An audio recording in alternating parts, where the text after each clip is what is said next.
record of 6-4 against the Grambling Tigers, ranked number 1 in Division I AA with a mark of 8-2.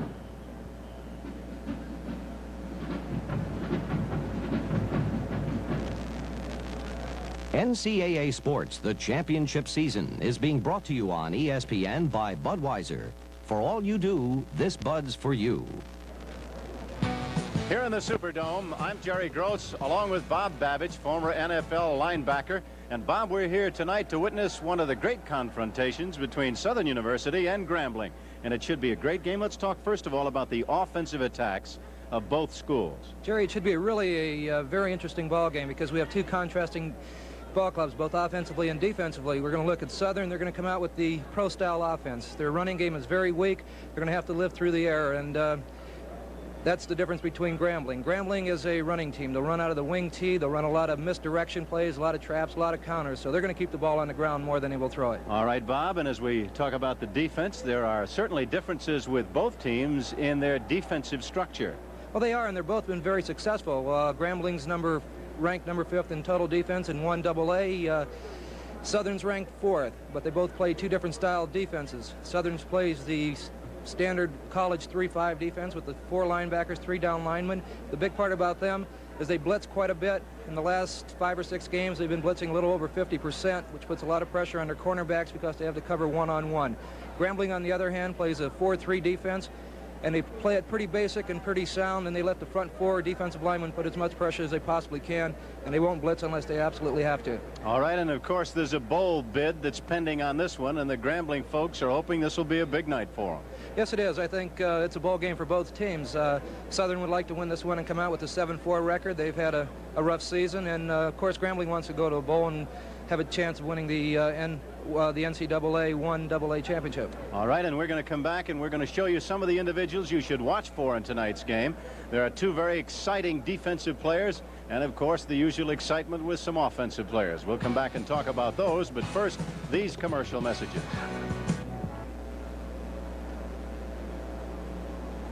I'm Jerry Gross, back with Bob Babich, and tonight in the offensive area that we can look for Southern University, they have a young man who throws the football quite well. Yes, they do. He's number 3, William Mayo. He's a 6-foot, 195-pound quarterback, and he's the key to moving the whole game today. The way his arm goes, that's the way the Southern offense is going to go. But one other thing about him that's especially important is he has great speed and he's a fine runner. So if there is a lot of pressure, he can scramble and he can run with the ball. That's number 3, and then you take a look at one of the finer defensive players that you'll be watching tonight, and this would be the big guy in the middle for Southern. Yeah, that's number 70, Ken Times. He's a 6'3", 240-pound senior, and he's a co-captain of the ball club. From what the coaches say, he's big, he's strong, and he's very, very mean. He runs a 40 in 4.6 seconds. He bench presses over 400 pounds, and they tell me he may be the quickest nose man in the country today. And, of course, looking at the offense of Grambling, they are blessed with a man who can run the football quite well, number 39. Yes, Mr. Bob Parham, a 6', 250-pound junior fullback, is closing in on all the rushing records here at Grambling State University, and he's a very powerful and quick runner. They use him a lot on the inside plays, the traps, and he's basically an inside runner. He gets his yardage the hard way. And you talk about defense, and we talked about Ken Times a moment ago. The answer to Ken Times is the middle linebacker of Grambling. And that's number 52, Aldrich Allen, his 6', 237-pound senior linebacker. He was an All-American last year, All-SWAC conference. He's big, he's strong, he's a hard hitter, he's very mobile. The pro scouts really like him, and the coaches say he's the most physical player on this ball club. And before the ball game, he was in quite a bit of conversation with his opponents in the warm-ups, and it looks like he's really fired up for the game. We're going to come back because we're moments away from the kickoff, and we'll bounce back and give you the starting lineups and then the kickoff right after these commercial words. And Bob Babich, this one is a very big one for the Tigers. They're looking at that bowl, and they know full well if they knock off Southern University here, they'll be in the bowl bid. They'll be getting it and take on Nevada Reno next week. They'll be hosting that club, so this means a lot to Eddie Robinson's team. It sure does, and it provides them with a big motivation factor. It's something that they've been working for all season. They started out sort of shaky earlier in the season, and they've come back and had a pretty good winning the last 5 or 6 ball games in a row. So they're looking forward to this ball game, and of course a big win would be exactly what they want. You see the officials: Byron Johnson, the referee, William Henry, Robert Tolliver, Marvin Hogan, and William Little. They'll be the officials for tonight's big match. And down below, you see already fired up somewhat the Grambling Tigers. They're about to sit down on the near side. On the far side, there are the Tigers, and on the far side, you'll see across the way, that is, of course, the white-clad Southern University Jaguars. Grambling will receive. That's the word we get, as you could tell down below. And coming out now will be the kickoff team for Southern University to our left. The man who will be kicking off for them, it is scheduled to be Bobby McGee, 5'11", out of New Orleans. And Bobby will be the kickoff man for Cass Jackson's club, and meanwhile Eddie Robinson. And incidentally, we'll be talking with both coaches.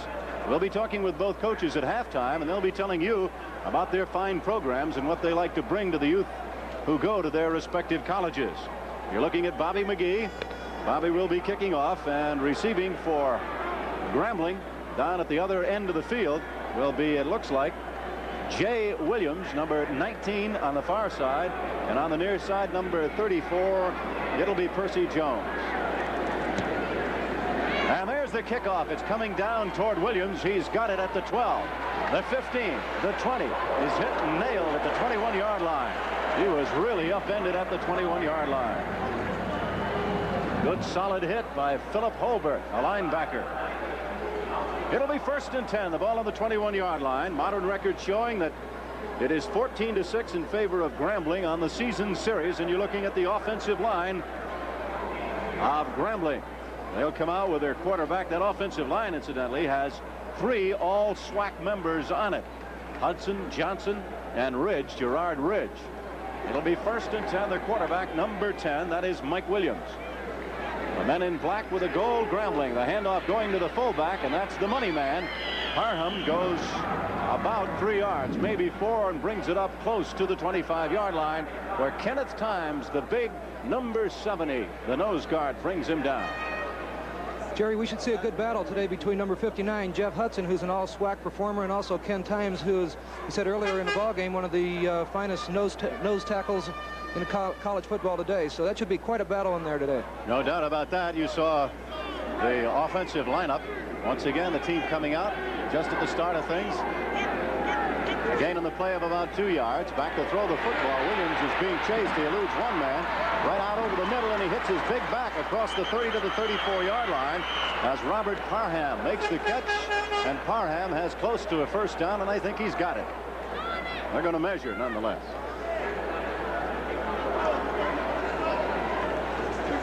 Williams shows he's very versatile on this play. He gets a good rush from the left side, the right side of your screen. Sees the action. That was Times. He beat the center. Puts on a lot of pressure. He shows he has good speed for a nose man, but Williams is no slouch. He could run also. Finds Parham open right in the middle and dumps it off to the big fullback. And you note on the play, he faked the handoff to Mike Smith coming around on a reverse. That time he gives to the big guy who cracks up the middle, goes to about the 39-yard line. They say his knee went down at the 37. So it'll be short yardage on that play, as they did get the 1st down, and the man who carried the ball was Robert Parham. And the Southern defensive line, you see it there. There are 3 down linemen: Eli Williams, Carter Sproul, and Ken Times. It'll be a gain of about 2 yards.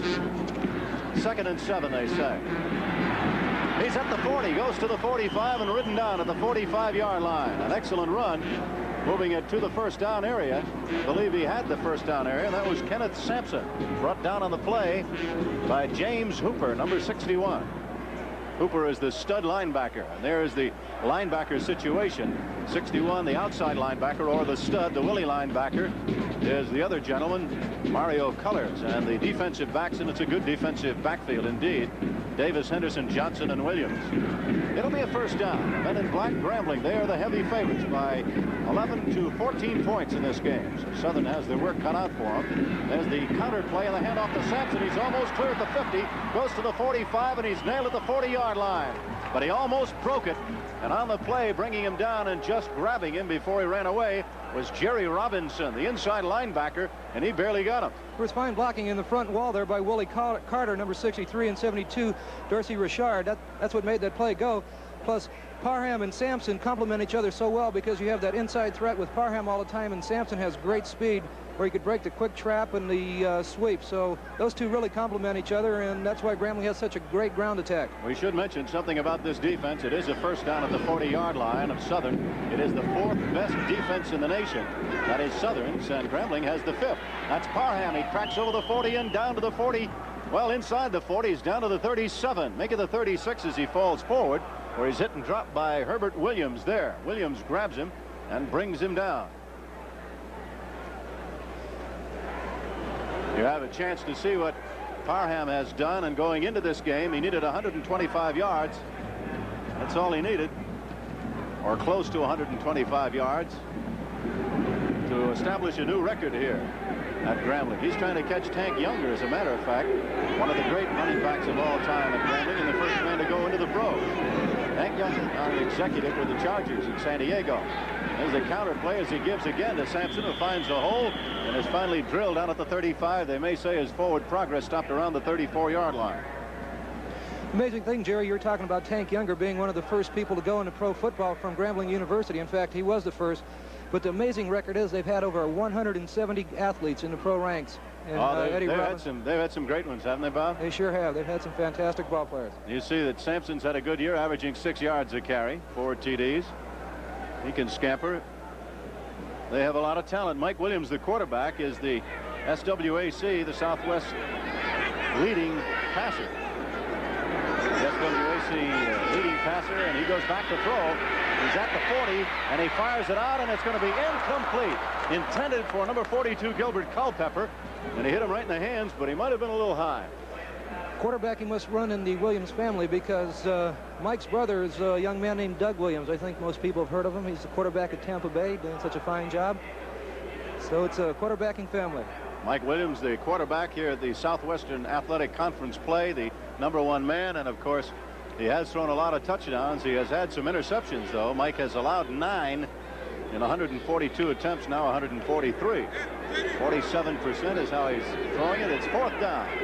So it'll be 4th down and about 4 yards to go for the first down. Will he go to the big guy, number 39, or will he go to the air? He fires. His man is all alone, and it's going to be a first down to the 25-yard line. He really hit the zone and went in and hauled it down on a fine pass reception by Mike Smith, the senior. Creasy Williams going back. All he's going to do is he's reading the defense. He finds Southern in his own coverage, and Smith's just going down there and turning in, and he's wide open. He hits right between the 2 defensive backs. Fine reception, fine pattern. Mike Smith, what a year he's had. He's on a Bastrop, Louisiana. He backed up Robert Woods for a couple of years. Now Robert, of course, with Houston. He's going to the 15. He's inside the 15, and down he goes as he is down in the vicinity of the 10-yard line. They'll spot it at the 12, and the big man carrying the ball that time is the money man, Robert Parham. He is really something. He's been the workhorse early in the ball game. I think he only needs about 125 yards to get to 1,000 yards for the season, and I believe they're going to try to get it for him here tonight. Tank Younger's record was 2,631 lifetime, and for 1 year, 1,207. Parham may crack that. He might crack both of them. He's only a junior, 6-footer, 215 pounds. Ball spotted now at the 10-yard line. It'll be first and, well, it's at the 11th. A handoff to Parham, and he tries the left side of the line, following his blockers. He gets down to the 10 and maybe moves to the 9-yard line. Hit and dropped there by number 82, Mario Colors. Also, Dennis McCollins must have been in on the play as well. Grambling's being pretty basic on this drive. They're not doing too many fancy things. It's just straight ahead football and a few trap plays there with Sampson, but it's been Parham just up the middle with the quick hitting stuff. Now the 3 down linemen are there. That gain was about 3, so it'll be 2nd and 7. Number 44 carrying the football gets to the line of scrimmage, and that's about as far as Kenneth Jackson can go. Knifing in with an excellent tackle on the play, Herbert Williams. Williams coming through to make the play and made it with a good hit.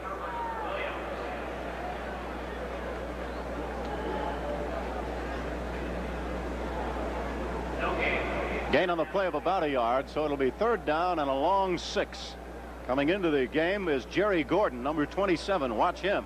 he can really fly. They're deep threat, but you don't have to be too deep here. Number 27 comes out wide to the left, double coverage on him. That is Gordon. Smith out wide to the right, single coverage on him, right out over the middle. Incomplete. He tried to hit the tight end, and he was really bumped before he got a chance to handle the football. The big guy who went out from the right side really got upended by the linebacker, number 80, David Butler. Jerry, this was a very close play. It looked like it could have been called interference down on the 2-yard line. It's just a quick slant into Butler, the tight end, and I think he was bumped just a little before the ball was there. Ken Times, I think, reached up and smacked the ball down a little bit. Excellent defensive play by Times. So the situation is 4th down. Will they go for the field goal? Yes, they're going to go for it. The man who'll try and boot it is Terrell Wright. They'll spot the ball at the 16. It'll be a 26-yard attempt. And there's a marker down because someone has bumped into somebody down there. Encroachment. Let's see if they drew him offside or if it'll be against the offense. They're going to move it back even further. Illegal procedure against Grambling. The man who will hold it, number 9, Michael Anderson. The snapper will be Arthur King, number 75.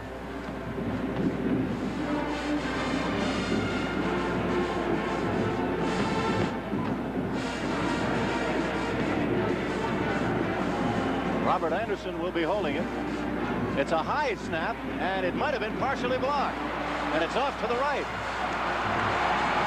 That's no good. I think somebody got a piece of that, Bob Babbage.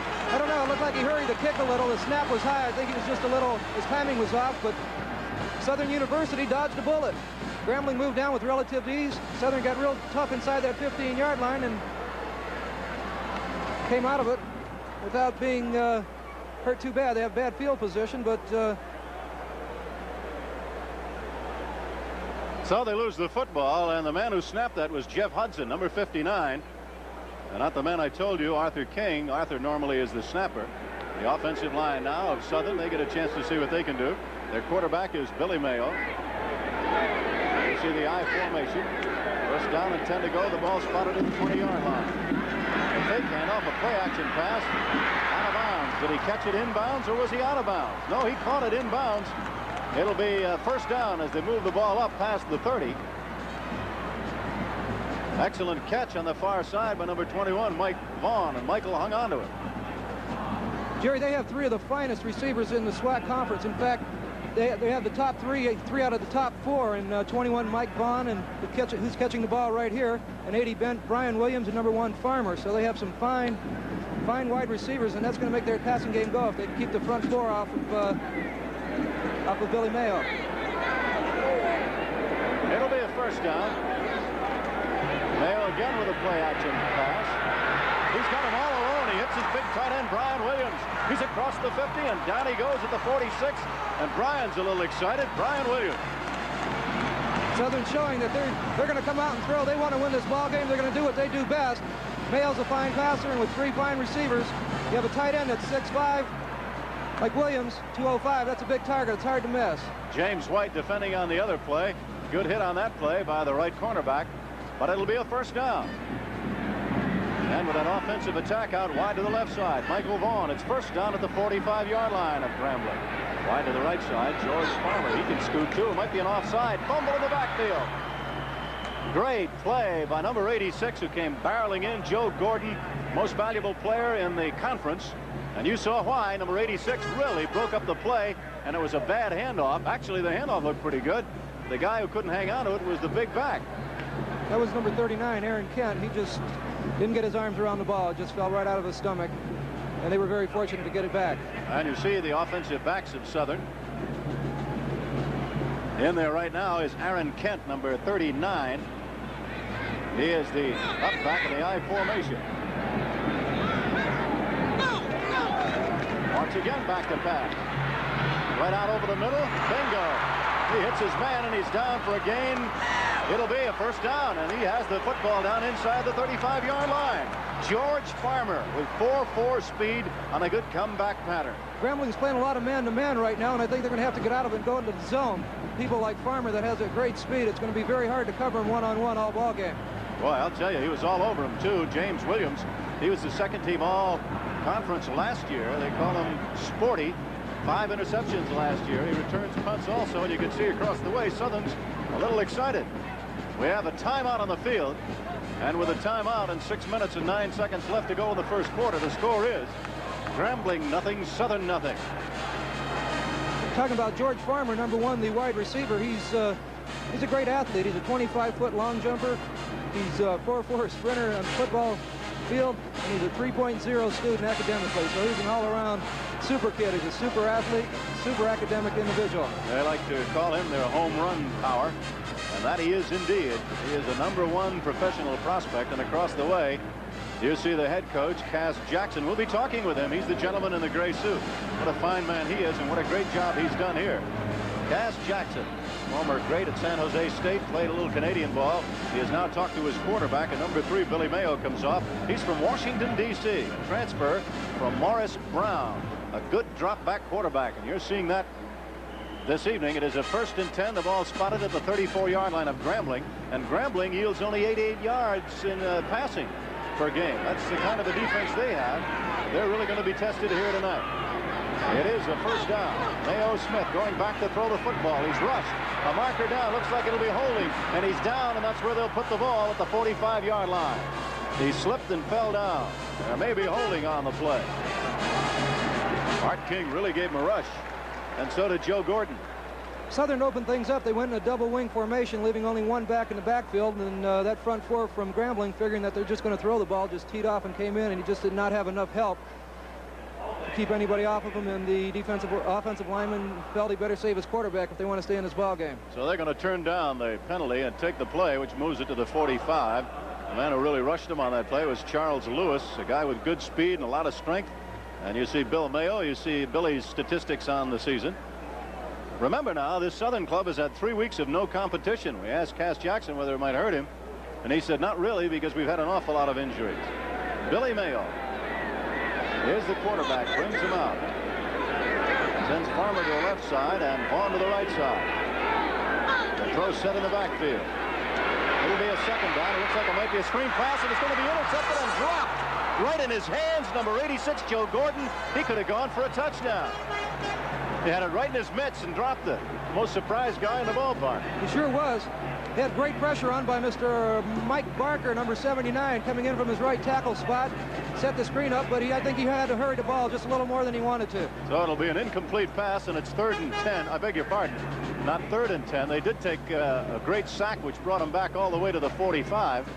And so they must bring the football down to the 24-yard line of Grambling. That's where the first down marker is. And it is now 3rd and long. It's about 3rd and 20. Richard Wilson is a new quarterback. So Wilson comes into the game. Richard Wilson, 5'7", little guy. He can scamper. Let's see what he does here. It might be an offside called as the marker goes down against number 86, Joe Gordon. Ooh, that one hurts. They continued with the play. As you see, Wilson carried the ball out. And on the play, number 36 came through and almost beheaded him. Good hit and a good move by the guy who came down, Eves Prince, a linebacker. Grambling's really playing fired-up defense. They're very aggressive there, and they're just teeing off and coming right in. So Southern's going to have to start running some draw plays or throwing a few screens to take the pressure off the quarterback. Penalty going to be coming up against Grambling. Bob Babbage. It'll be a 5-yard penalty. So now it is 3rd down and 15 yards to go. They spot the football on the 20-yard line. The man who comes in at quarterback, calling the signals out over the center right now,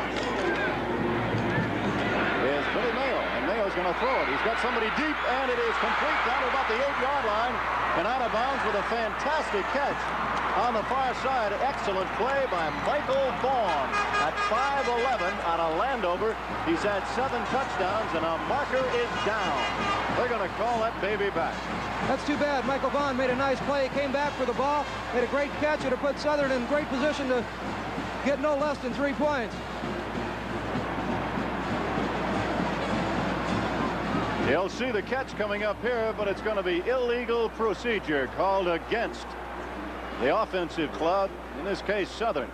So the Jaguars are called back. That would have brought the ball down inside the 10. Sure would have. That's the mark of a good receiver when he's looking where the ball is and he comes back and he has the ability to come back and catch it. A lot of receivers won't come back for the ball, and that just would fall incomplete. But made a very nice play. That makes it 3rd down again. They spot it now at the 35, up at the 45-yard line. That's where they'll put it down.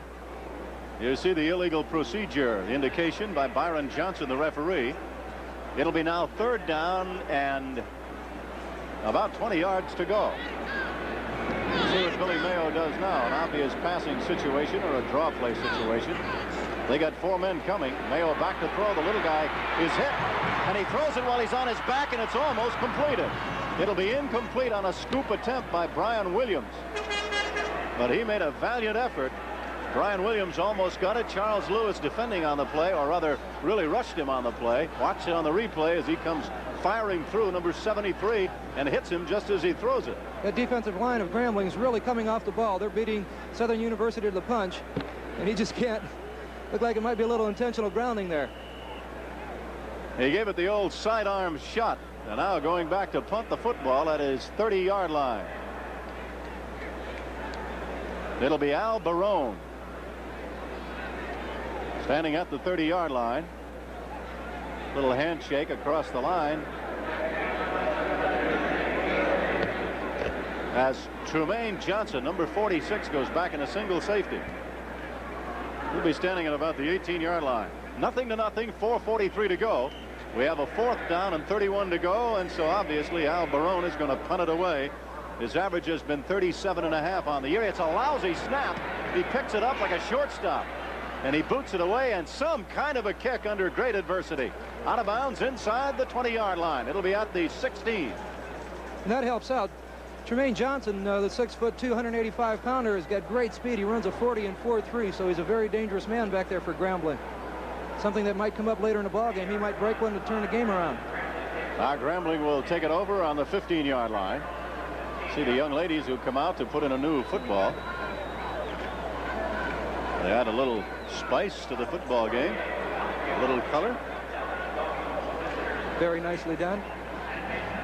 ESPN happy to televise basketball coming up. Boston College and Holy Cross. A chance to watch that in the upcoming months. We'll talk more about basketball shortly. Requesting the timeout, of course, now because the crowd is hollering too much, is Mike Williams. In basketball, it will be Holy Cross, the Crusaders against the Eagles of Boston College. Ron Terry, one of the senior guards, an outstanding one. And look at the ESPN basketball schedule all coming up in the next couple of weeks. We're going to talk about that, the marker down and offside on the play. And obviously the crowd is affecting the play on the field. You can see the most upset man might be Mike Williams, number 10, the quarterback. Getting back to the basketball that's coming up from Tulsa, Oklahoma. In early December, the first 2 weeks, you'll be seeing Kansas at Oral Roberts, Missouri at Illinois, Wisconsin at DePaul, the Utah Classic with Connecticut, Fullerton State, Old Dominion, and Connecticut and Utah, of course. That'll be live. And next week we'll be at UCLA, Santa Clara at UCLA. That'll be a good one from Los Angeles. Creighton at Nebraska, the Louisville Classic, the Cougar Classic, and Detroit at North Carolina. A lot of outstanding basketball coming your way. And you see a great charge led by the Jaguars. Kelvin Gray is a guy who led the drive. That's why the Southern defense is one of the best in the league. He had about 4 or 5 white jerseys right on Sampson as he tried to turn the corner. That shows a lot of aggressiveness and great mobility in that front 4. Southern University now pushes him back for the loss on the play of 7 yards, where it'll be 2nd and 17. Bringing them out, Mike Williams. He hands off to Parham, and Parham goes for short yardage. Gets up to the 10-yard line. In on the tackle, Jerry Robinson, the inside linebacker out of Mississippi, a senior, 6'1", 200-pounder. Short yardage, Bob Babbage. It'll be 3rd and 14.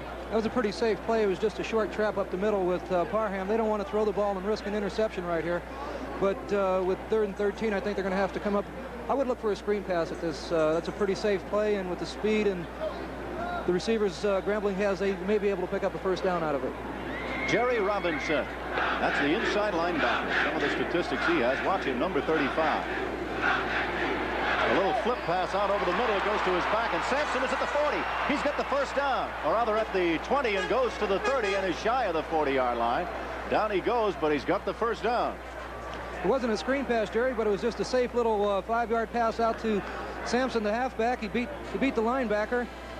We'll get another look at it right here. Williams just rolls out. Sampson's all by himself in a flat, and it's just as good as a screen pass. It's even better. Well, he was wide open, wasn't he? Yes, he was. He got great speed. Wide open. Jerry Robinson, there must have been a crossed-up defensive breakdown on it because Robinson left him all alone. Somebody in the defensive backfield didn't cover that zone. First down. Back to throw it. He goes for the bomb. He's got way out there, but it's intercepted. It's going to be picked off by Neil Henderson. Neil is back at the 35. The kid from San Diego goes to the 40. He's at the 45. He moves down past the 50, then comes back in the 45. Still going. He's at the 40. Hit from behind. He fumbles, and Grambling recovers, and they're going wild. And it's still loose. They fumble the ball. Who's got it now? It is Grambling ball. What a play. That was the 9th interception this year for Neil Henderson. That moves him into the first place in the 1AA division NCAA. He was tied coming in his game with Robert Salter of Grambling in second place. You see the man who recovered the fumble, and now let's go back and watch that whirlwind play. He tried to hit wide to the left Jerry Gordon, and watch the defense by number 27. Great play by Henderson. It's best just to watch him run. He does some fantastic running here. He shows he has great speed. Always aware where everybody's around him. Had some good blocking. Just didn't see the man coming from behind right here. I believe that's number 27, Jerry Gordon. Got the arm right down on the ball, just knocked it out. Well, he gave him some rap side of the head, too. That looked more like a punch than it did a tackle. There's the ball squirting loose. Finally coming up to grab the football, Jerry Johnson, number 66, the left guard. So Grambling hangs on to the football, and they get it back. And that turnover really cost them about 15 yards. It'll be first down at the 28-yard line of Grambling. Sure did. Jerry Gordon showed why he has that 4.3 speed, because he came from about 40 yards downfield to make that play, and he was at full throttle when he hit Henderson, and that was one of the reasons why he fumbled. Actually, he was the man who hoped to receive the football. He was double covered down at the other end of the field. Jerry Gordon, the younger brother of Dwight Scale of the Giants. Jerry's a man that they put in when they want to go deep. He's got the great speed, and he's their home run threat. They figured they call him lightning quick, because that's when they get the 6 points, is when he's in there, they throw it long, and that's what they're trying to do right there. Hey, ESPN wants to remind you we'll be televising the International 9-Day Cycling Classic, the Denver Coliseum in Colorado. The race will be shown Tuesday, December 4th at 6:30 in the evening, repeated Friday, December 7th at 12 a.m. The Red Zinger Bicycle Classic. Started in '75, and oddly enough, since then has gained such popularity that 80,000 spectators turned out for the '78 event. You see across the way, that's the great Eddie Robinson. Gosh, this man is, we're going to talk with him, and what a thrill for me, Bob, to meet him after listening to the pro players we've known over the years talk about what a great human being he is. Yes, and from the conversation, he's just a tremendous individual. He's done a fantastic job. There's another tremendous man, Cash Jackson. So we have two very fine coaches. They've done a heck of a job with their programs, and you can't ask for anything more than success and very nice people. Before Southern University coach Cass Jackson was born, Eddie Robinson was coaching the Grambling Tigers. 38 years he's been. It'll be 1st and 10. Going to the handoff on good fake, giving off to number 26, Mike Smith.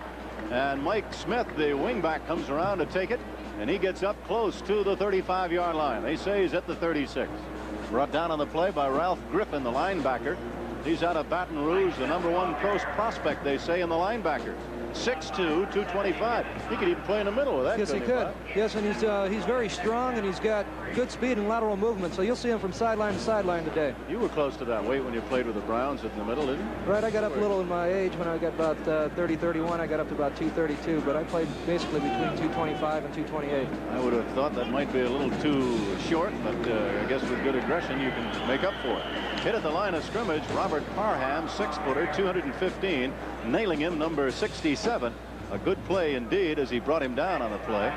That is Kelvin Gray, who used to be an offensive lineman, number 67.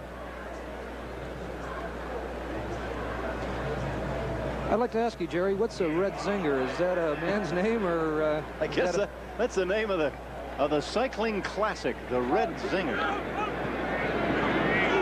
Like a foreign movie. At any rate, it'll be 3rd and 2. Parham is close to the first down and did not get it. He did not get it. They pushed him back, and number 51 was in on the hit, Ralph Griffin. Ralph really led the charge. Talking about a pro prospect, he really moved him back, and it'll be 4th and 1, and it looks like Grambling, the Tigers, will have to punt the ball. We're talking to the Southern coaches earlier today, and they said they would like to have Parham go laterally more than they would like to have him hit straight up ahead. So that's one of their defensive plans, is trying to clog up the hole, the trap hole where he likes to run the best, and make him go laterally. They feel he's not as strong as the runner going that way, and it proved that there on this. He was made go to the sidelines. He had to go laterally, and Ralph Griffin just came in and got a good hit on him. Number 12, Thomas Easel, will be the man who will be punting. And we see the end of the first quarter. So the first quarter has ended. We have no scores. So at the end of the first quarter, the score remains Southern nothing and Grambling nothing. And we'll be right back with the start of the second quarter.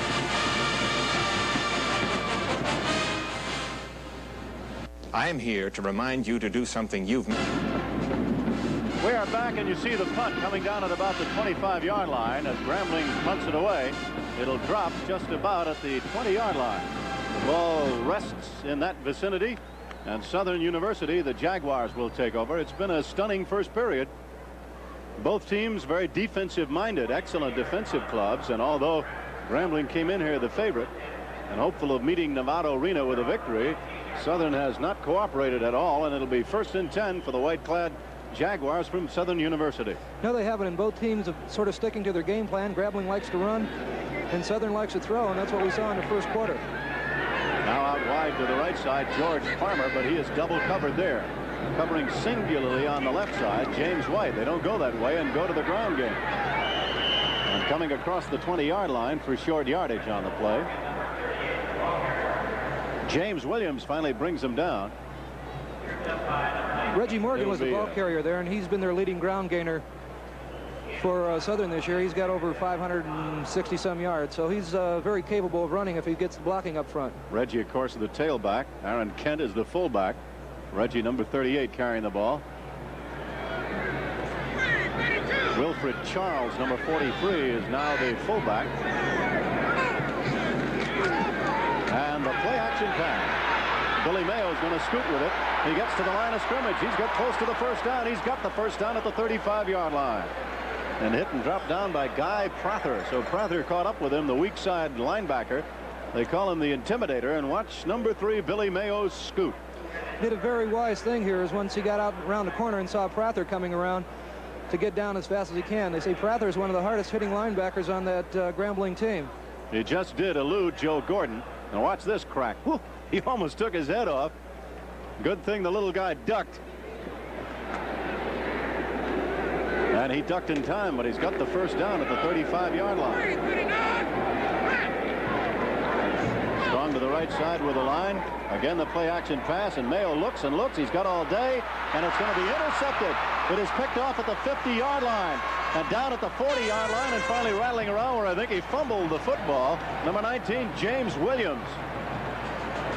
So a big break now for Grambling. It was a poorly thrown pass. It was not a real zinger. Sort of let it float up. He threw it into coverage. And James Williams was just sitting right back there. Nothing hard to do. Steps in front of the receiver. Makes a very nice play.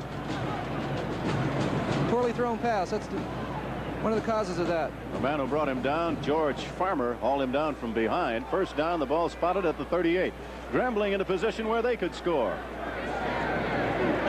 The men in black bring it out. And the quarterback, Mike Williams, is going to throw the football. He's not going to waste any time. Has excellent protection. Now it breaks down, and he tries to flip it in the air, and it's going to be complete to one of his backs, Parham. He's got it at the 45. He's looking for room, follows his blocking well. He is hit and still going. Look at him. He's fighting his way down close to the line of scrimmage and gets back to the line of scrimmage on sheer determination. Finally is hit and spilled by Kelvin Gray, but he really moved. Sure was. There was great individual effort on both Williams. He was in a crowd of people, had nothing to do. Saw Parham standing by himself out there in the flat, the corner. Just dumped it out in the last-minute ditch. Parham shows some fine individual effort here. Larry Terry was the guy who really rushed the quarterback. You see 3 guys take a shot at him. It takes about an army to bring him down. Finally, Ralph Griffin was in on the hit as well and brought him down. They'll say it's a gain of 1 yard.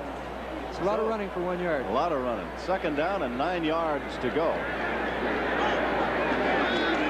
A handoff thrown to Sampson. He's hit at the line of scrimmage by Griffin. Gets forward for about 2 yards to the 35.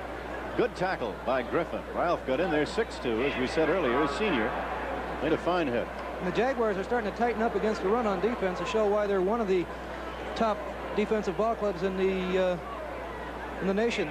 Against the rush, they have yielded only 83 yards per game against the rush, this white-clad club, and 86 yards per game against the pass. Two very formidable defensive clubs. Back to throw the football. Williams, he's found his man. He hits Parham. He's at the 30-yard line, and that's as far as he'll go. Doesn't even get up there, and it's shy of the first down. And Southern now has forced him into a 4th down situation. They're playing very fine defense. They were playing man-to-man coverage on the wide receivers. They just let the back come out of the backfield and have the linebackers just come up on them. The ball spotted at the 31-yard line, 4th and 4. See if they'll go for the field goal. Terrell Wright would be the man who would attempt it, but I don't think they're going to go for it. Well, they're going to go for the first down. No fooling around. Out wide to the right side. Mike Smith back to throw the football. He fires his man. He's got his man inside the 25 and inside the 25-yard line. It'll be a first down, I believe. Yes, it will. You see the man who made the catch, Mike Smith. Southern's in man-to-man defense again. They're trying to take away the short stuff. Smith just comes down and takes a quick out. Ball is right on the money. Couldn't throw it any better. Great comeback pattern. Number 22, the man wrestling him to the ground, is Herb Williams. They call him the Hammer. And Mike Smith hauls it in. He had 18 receptions prior to the game, good for an average of 16 and a half. Now it'll be a first down. The ball spotted at the 25-yard line. Right strike up the middle, right smack up the middle, number 47. Diedrich Diaz carrying the ball. 6'1", 191, a junior. Number 47. Sure have a wealth of talent in running backs on both ball clubs. You take Parham out and bring Diedrich Diaz in, and he's averaging 4.6 yards a carry. Boy, we ought to talk about this offensive line of the Tigers. Gerard Rich, all SWAC. David Butler, the tight end. Jeff Hudson, the center. Jerry Johnson, the left guard. They got some talent in that line. Out wide to the left side, Jerry Gordon. He's the speed burner, and they're covering him singularly, and now he's going to look at him. They got a one-on-one situation. He's going to go in the end zone to him, and he overshoots his mark. The minute he saw that James Davis, the right cornerback, who some say would be a #1 pick in the National Football League right now, even though he's a junior, but the minute that Williams saw he was singularly covering him, he went to him. That was a very good play by Williams, noticing that, but Davis had great coverage, and I think Williams saw that, and he threw it to far corner of the end zone, and that way he was safe. It would either be caught by his receiver or to be thrown out of bounds. So he had a very heads-up play on that. Bob Babich had a chance to revisit with a former teammate with the San Diego Chargers, the defensive backfield coach here, Ray Jones. Yes, I did, and Ray said that he's got 2 or 3 defensive backs that are fantastic pro prospects, and they can cover anyone in the league in the SWAC or even in the NFL right now, so he has a lot of confidence in him. Williams looking for a man, is hit once, twice. There's going to be a penalty against Grambling. That's a forward pass. It's legal. Sampson has it. Sampson still going, gets up to the line of scrimmage, and that's all. To the 20-yard line, he's hit and dropped back. He got to about the 17. But I think there's going to be a penalty called against Grambling that'll move it back even further. Williams is scrambling his way out. He's making some remarkable recoveries. There's nowhere to go. They're blitzing. Southern's blitzing. A lot of pressure. He's got to scramble. And Sampson's standing there by himself. He always has an outlet man. Flips it out. That was a very headsy play. He broke 3 tackles, and you see Sampson with the ball. He breaks a couple before nailing him. Number 67 brings him down and drops him down hard. The man who did that was Kelvin Gray, who's played a whale of a defensive game. But here's the penalty. It's holding called against Grambling to move it all the way back now across the 40-yard line. They'll pump it up to about the 43. So it'll be a 3rd down situation. They must bring the football all the way down to about the 14.5-yard line. So they got a long way to go. This time out wide to the left side. They send Gordon. Again, Williams looks, and just as he starts to come through, it'll be an incomplete pass. It looked like Ralph Griffin got to him. They had the blitz on. It looked like Griffin got to him, or Larry Terry, number 94. Might have been Terry, the big left end. And 4th down. So they're going to have to punt it away, Bob Babbage. Talking to the Southern coaches, that they said they wanted to keep this game hot and cold. They wanted to blitz a little and then not blitz for 4 or 5 plays. In this series of downs, they've blitzed 3 times, as they did on that one, and puts a lot of pressure on Williams. So they're trying to keep Grambling off stride by not knowing whether they're going to blitz or play it straight. And now back to do the punting, Thomas Easel, who is backup quarterback, number 12. A double receiving situation at the other end. And out of bounds after he catches it in the vicinity of the 10-yard line. First down, bringing him out, the quarterback, Billy Mayo. No score in the game. He goes to his right halfback and scooting across the right side, Reggie Morgan. Morgan knifes his way for about 4 or 5. They say now 6, so it'll be 2nd and 4. Jerry, that was a quick trap up the middle with Morgan. What they're trying to do is the best way to stop an on-rushing offensive front 4 like Grambling has is to trap them. Then the defensive linemen start worrying about it and start looking for it. It takes a little heat off the quarterback. Aldrich Allen made the tackle, the big middle linebacker. Watch him. He's number 52, right back of the guy in the down middle man. Right back at Joe Gordon. He's really some kind of monster man. Again, carrying the football off the right side, trying to get some yardage. Number 39, Aaron Kent. Brought down on the play by guess who? Number 52. Allen made a great play. He fought off the block of Anthony Wilson, the center, stood him up, came to the side, and made the play in the hole. And that's a very tough thing to do for a linebacker. It's you're on a 1-on-1 situation and getting off of that center's block and still making the play. There he is right there, number 52. 131 total tackles going into the game.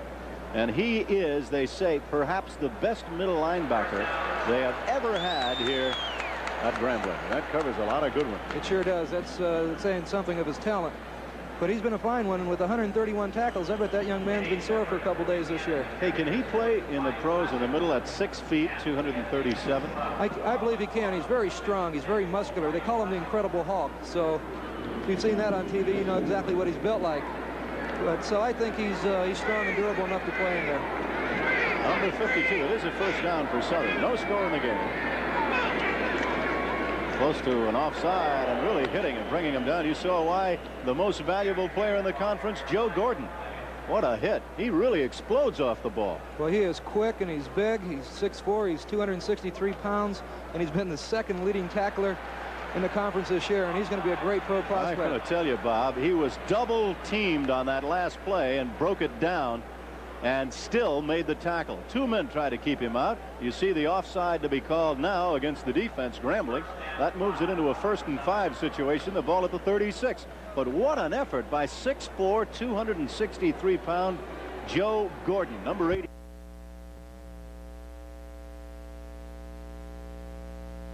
But you'll see it also Saturday evening, Eastern time at 5:30, December 8th. Look for that one. That's outstanding hockey. We're back to football here at the Superdome, and nothing doing on that one. Brought down inside the line of scrimmage, a loss of a couple of yards on the play. Hit and drop, number 43, Wilfred Charles, by Mike Barker. Barker making a good hit, the defensive right tackle. They call him a beast. That's how tough he is. He loves to hit, they say. 6'5", 286 pounds. The Tigers in that wall, that line in the middle, especially Joe Gordon at 263 and Barker at 286. They are tough.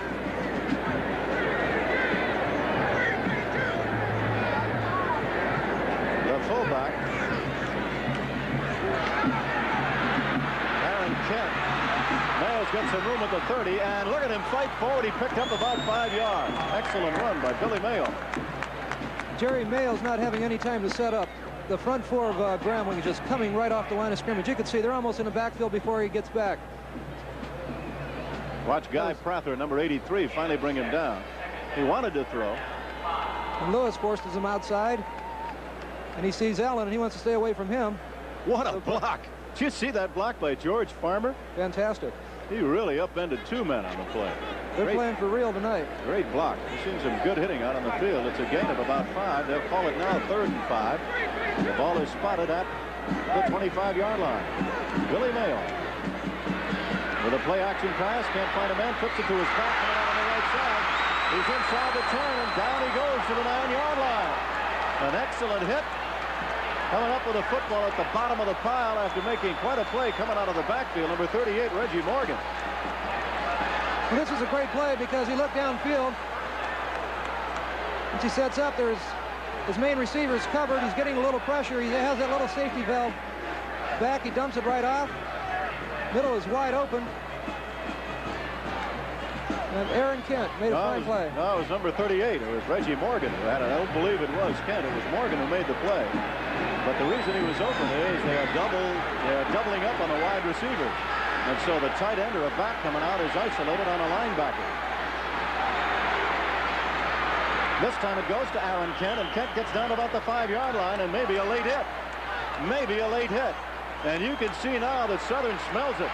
Yes, they do. I think Grambling's starting to get a little frustrated that Southern's moving the ball so well on them, and it's a strong, aggressive defensive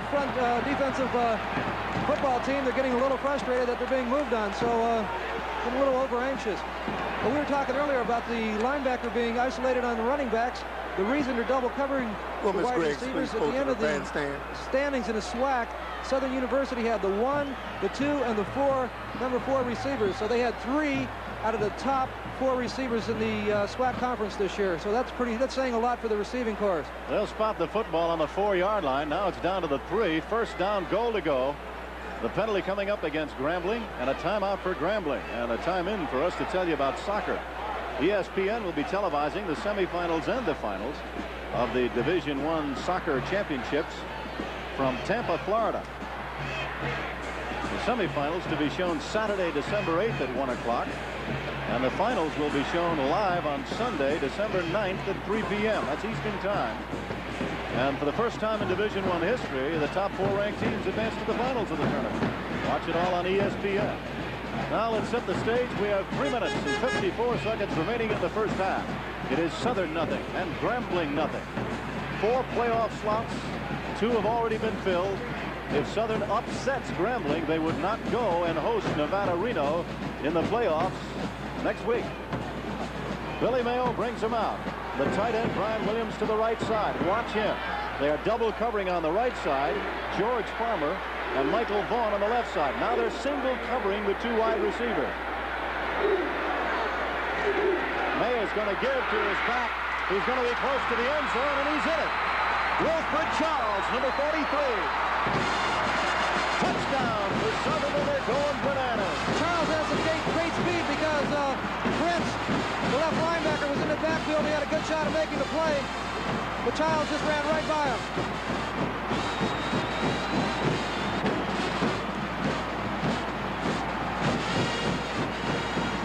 Just a handoff to Charles. He shows he has great speed. Here Prince is in the backfield. He just can't get a hold of him.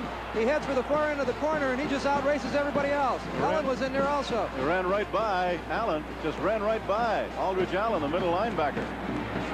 So the kid did it with speed, and it is 6-0 in favor of Southern. And Bobby McGee, number 30, will now try the point after. It's blocked. And the ball is dead. Well, that could be a very important play in this ball game, the way both teams are playing tonight.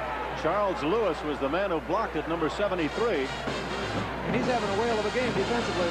Boy, he is, isn't he? So, with 3 minutes and 48 seconds left in the second quarter of action, the score is Southern 6 and Grambling nothing. We talk now a little about the rodeo. And ESPN is delighted as you see the Southern band hooping it up across the way to bring you the North American Team Rodeo Championships from Tulsa, Oklahoma. The Twisters of Tulsa against British Columbia. That's the 1979 Canadian Team Rodeo Champions.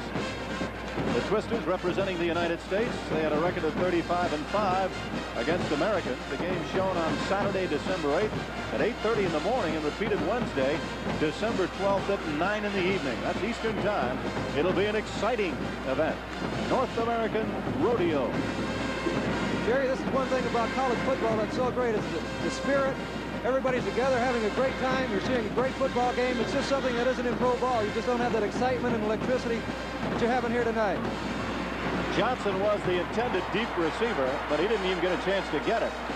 As to his right, coming up with a football, number 30, Jerry Elsie. And Elsie, you see him coming off the field now, is hit and nailed at the 25. First and 10 there for Grambling, and they know they're in a dogfight. Yes, they do. This is going to be a very important offensive series. We're going to see if they're going to panic and try to go for the home run right away, or they're just going to stick with their regular offense and try to grind it out and get things back under control. Interesting point indeed. Remember now, they have an excellent ground game led by number 39, Robert Parham. Will they be patient and stay with it? He lines up as the right setback, Sampson the left setback. They're going to give it on a play action fake to the wide receiver, and the handoff goes to Sampson. So he faked giving it off to the wingback, really, Mike Smith, who came back. It might be setting it up for the next play where they give it to him. Sure might. They ran a counter back to the inside, hoping that Southern University defense would pursue, but somebody stayed at home, made a fine play. Number 35, Jerry Robinson, was in on the tackle. Again in the play of only a yard. 2nd and 9. The ball spotted on the 26. And it is 6-0 in favor of Southern over Grambling. Grambling in the dark uniform. The quarterback, Mike Williams, brings him out. That's Smith going in motion. He doesn't give it to him this time. Play action, and he fires it out on the left side. Incomplete, intended for Sampson, who had his man beaten. And they got him on a linebacker, number 53, Lloyd Robinson, but he overshot his man.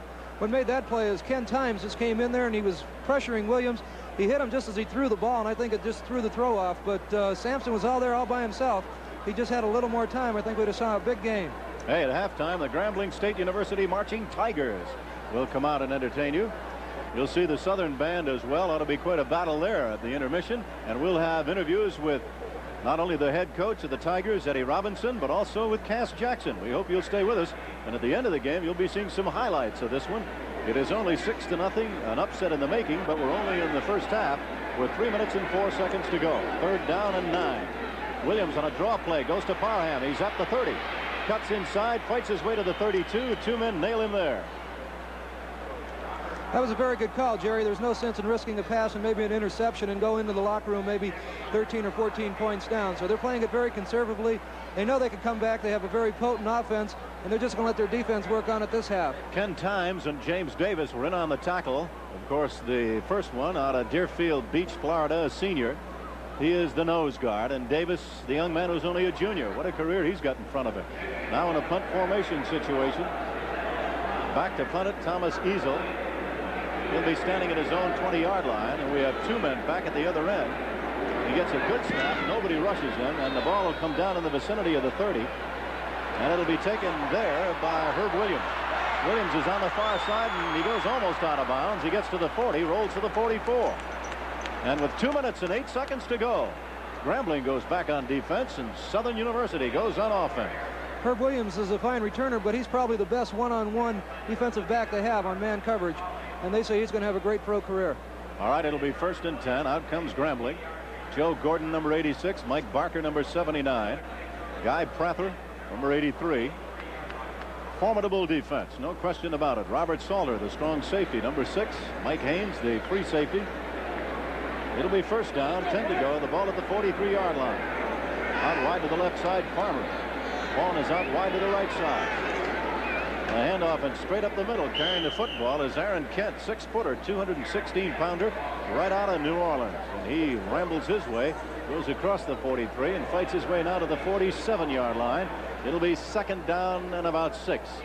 Right now they're just running straight ahead stuff. They're trying to neutralize that front four, giving them something more to think about than rushing the passer. And I think it's going to start having a big tail to tell later on in the ball game. If Southern gets a ground game going, then Grambling's going to have to decipher whether they're going to rush the passer or give up the yardage on the ground. Again, double coverage on both wide receivers. Watch the tight end, number 80 on the right side, if he gets loose because of the double coverage.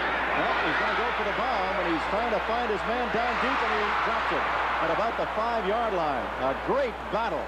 An absolutely magnificent battle between Robert Salter, a 6-footer, and George Farmer, 5'10", the intended receiver. Farmer shows great leaping ability. See, the running is setting it up a little. He's not getting that fierce pass rush he had earlier. He threw the ball up.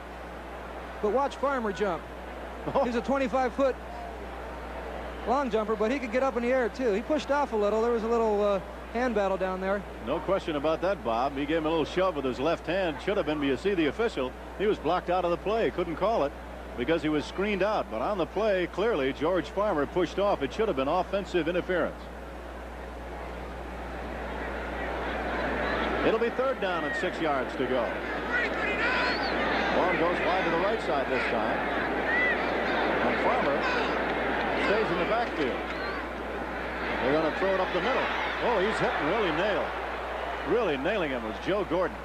Thought for a minute he might have injured the young man's leg, but Billy Mayo is all right. Joe Gordon, 263 pounds, and look how quickly number 86 gets off. He was double teamed. He split the double team. He is just strong. He's a real animal. He just comes in. There's no place for Mayo to go. And he looks like a young Joe Green. Oh, man, he's some. On the play, it was a screen pass. So the interior lineman, Gary Hayes and Ralph Williams, were trying to brush block him, then slide to the right, and now they're in a punt formation. Getting the punt away is Bobby McGee, and a fair catch called for at about the 30. And it's fumbled. Who came up with it? It's going to be taken up by Southern. First down for Southern at the 31-yard line. What a break for the Jaguars. 39 seconds to go in the first half of play. Time for them to get a field goal or maybe score a touchdown.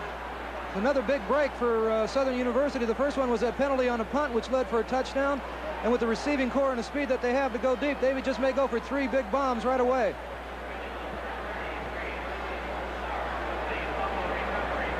It is Thomas Brassard who comes up with it. Big play. And with 39 seconds to go, the Jaguars are back on offense. Reggie Morgan is the fullback. Aaron Kent now goes in as the fullback. And the play action play, he's going to fire it out into the end zone, and it is incomplete. Vaughn really battling James White, number 23. And the band almost interfered with the play down in the end zone. He sure did. It was very fine defensive play by White. It was very good coverage. Mayo trying to force it in there, hoping that he would come back for the ball. It was sort of underthrown. White in good position. Would have been incomplete anyway. They were both out of bounds. No question about it. Now 30 seconds remain in the second quarter. 6-0 Southern. They have the football. The ball spotted, as you can see, on the 31-yard line. This is the Bayou Classic. Every year they lock horns here in the Superdome. They've won 8 straight. Grambling has.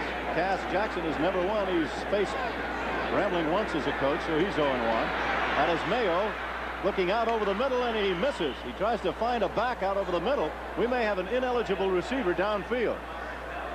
No, I believe we're going to have a personal foul, Jerry. Number 60, Darrell Jones, threw a nice little forearm into one of the Grambling players. I mean, he really gave him a shot. The kid from Chicago. I missed it, but evidently it's going to be against the offense. And now with 25 seconds to go, the Jaguars will be pushed back even further toward the midfield stripe. You called it, Bob, and you got it. There it goes, back at about the 46. Now I think it'd be wise just to sit on that 6-point lead, run the clock out with 25 seconds. Never know, though. I've been known to be wrong once in a while. Cass is going to throw it. You know he's going to say, go for the bomb. Let's see what they do. They've had a gambling type offense, Bob.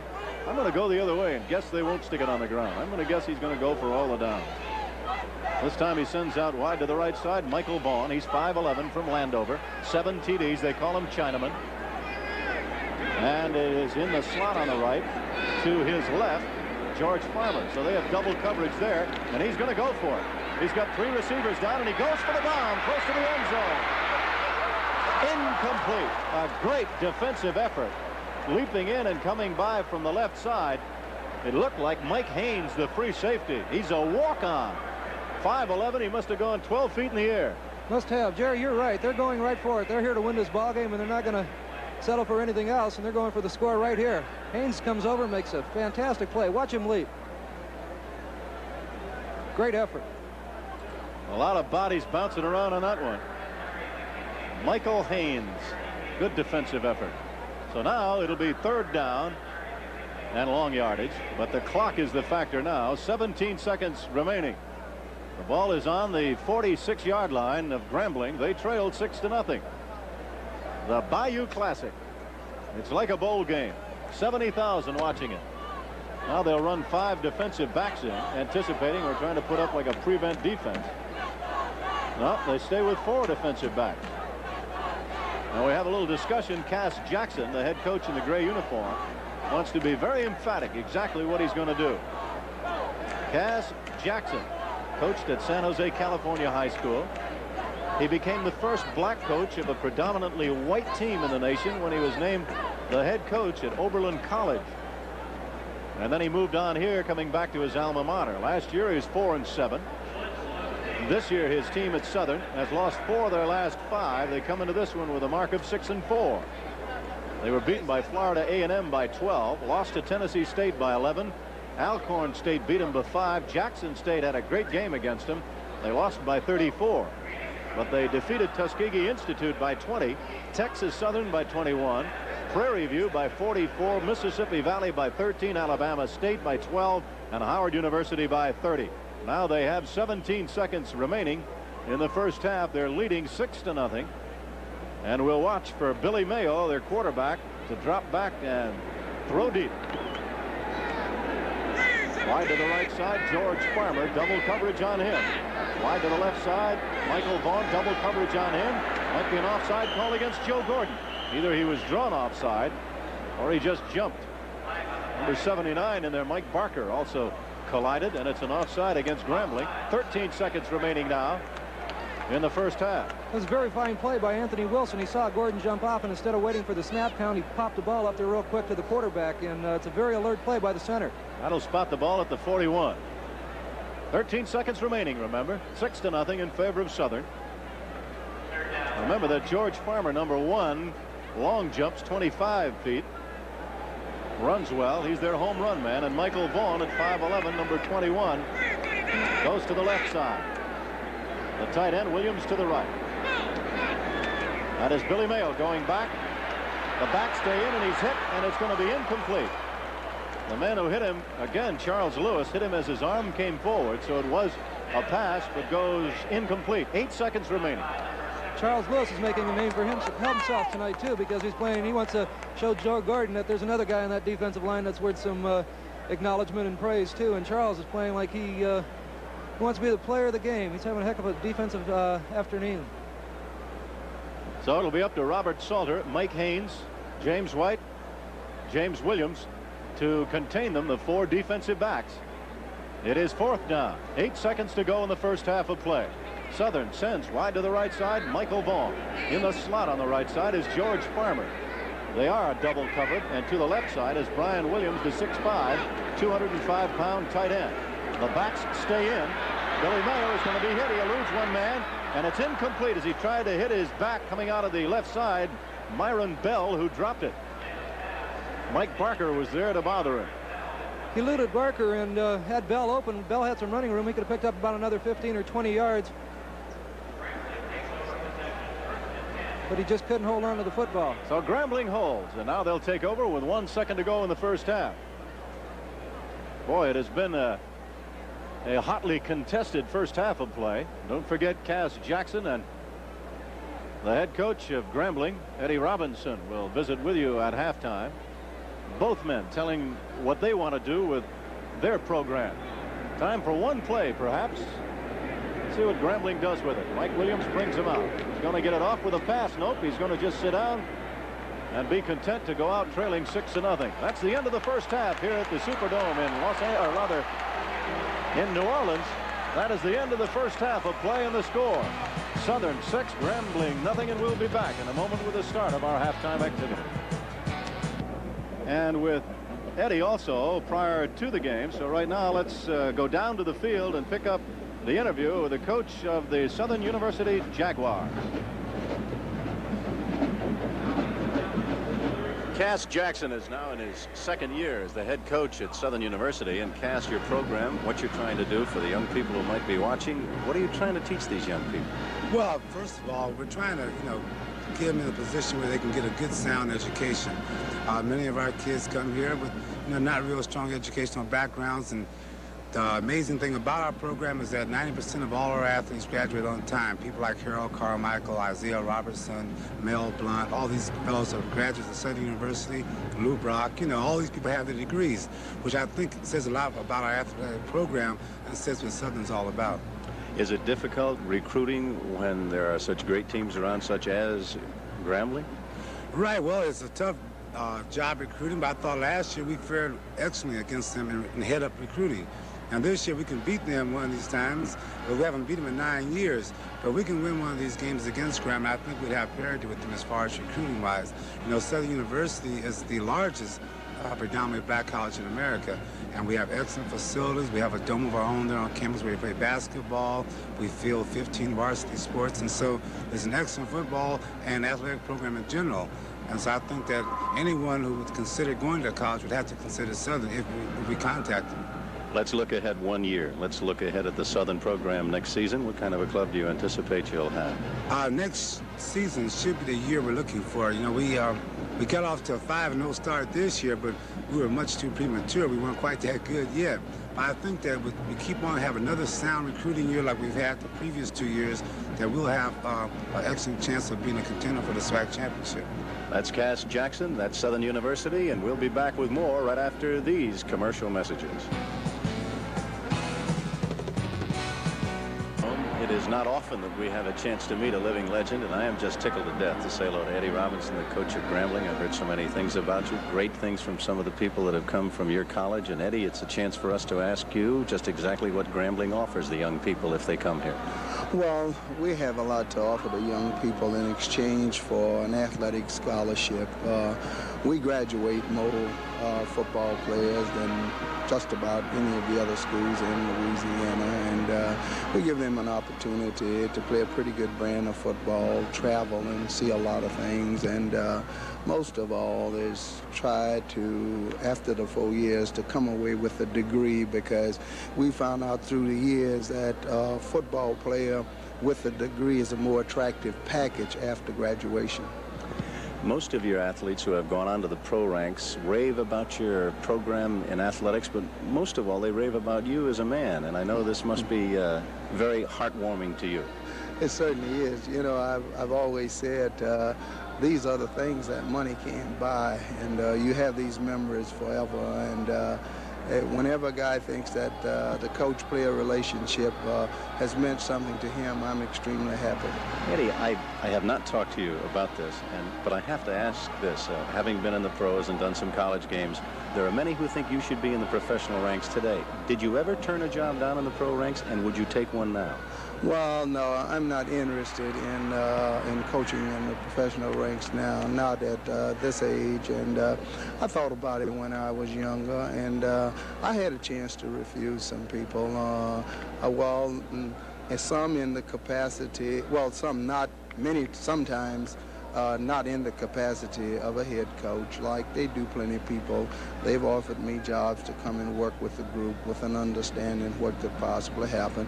And I had a very fine interview with the late Carol Rosenblum. I thought it was very interesting. We spent about 5.5 hours together talking about the Los Angeles Rams and that type of thing. And I was really excited about it. But I like Grambling, and I think whatever my contributions have been, I think they are great at Grambling because I stayed. And you know, it's the same thing what all of the coaches are trying to do in our profession, all of us trying to give something back to the American society, and we try to do it through football with the young people. I think the game of football is just like the game of life. You're going to get out of it what you put into it, and then, you know, anything of worth in our society, there's a price, and if you can learn that, I think you can go a long way. It's a certain price you got to pay for success. A lot of people want it, but they don't want to pay the price. Eddie, my pleasure talking to you, and our pleasure visiting with you and talking about Grambling. That's Eddie Robinson of Grambling. And now we're going to go down to the field and watch the Southern University Marching Band.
Gentlemen, you're watching the Southern Marching Band from Southern University, and certainly a great tribute to Dr. Jesse Stone, the president of Southern University. He can be very, very proud of the performance not only of his football club here this evening in the Superdome in New Orleans, but there is a magnificent, absolutely magnificent performance by the Southern University Marching Band.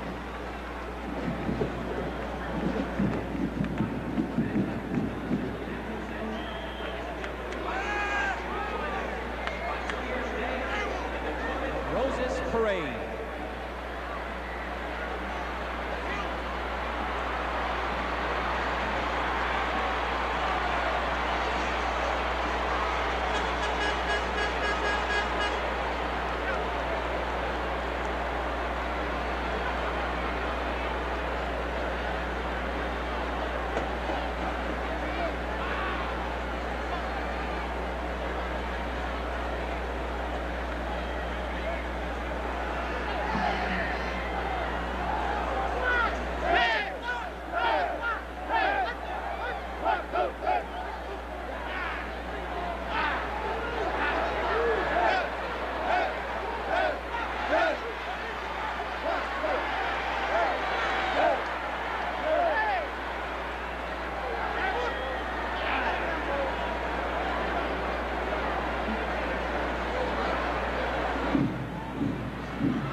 Your drum majors are Gregory Charles Sibling, Michael Rivers, and Edward Orton.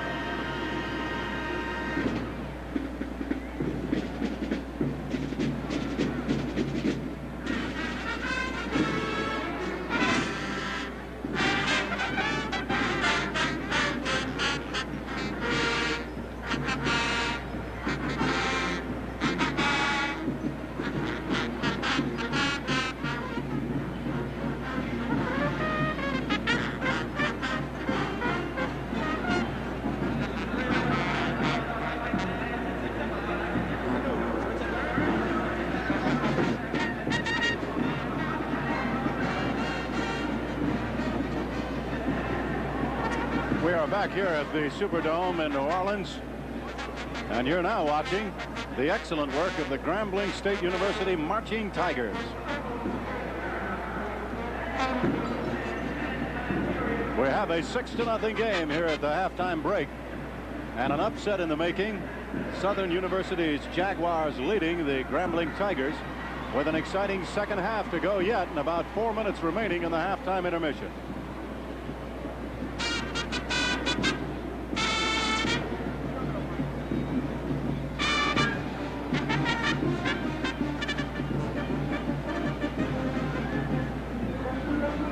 Down on the sideline, we have Miss Grambling and her court.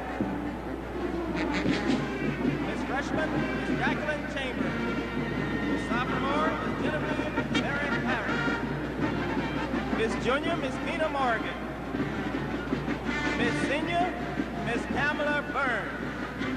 And Miss Miss Alice Jackson.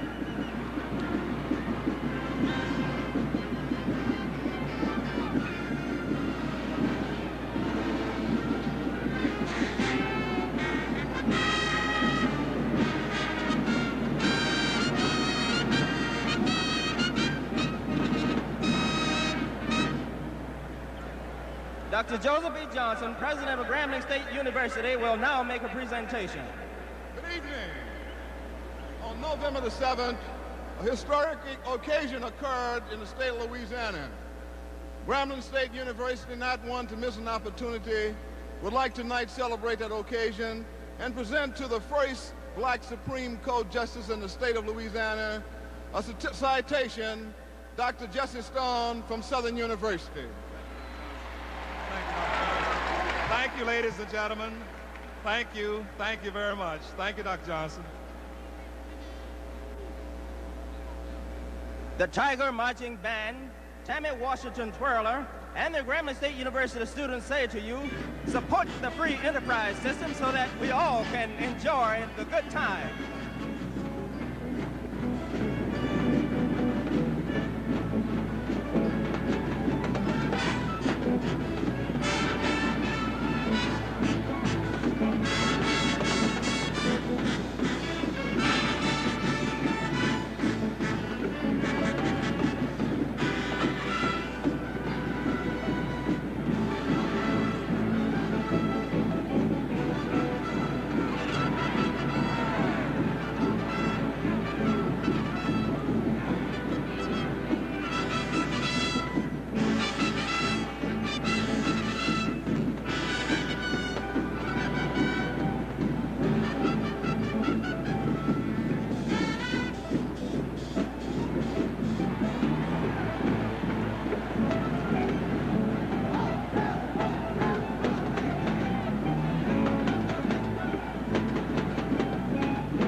And now, ladies and gentlemen, you are in for a rare treat as the Tiger Band and Miss Got to Be Real, Cheryl Lynn, a recording artist, will perform her just released new single, I've Got Faith in You.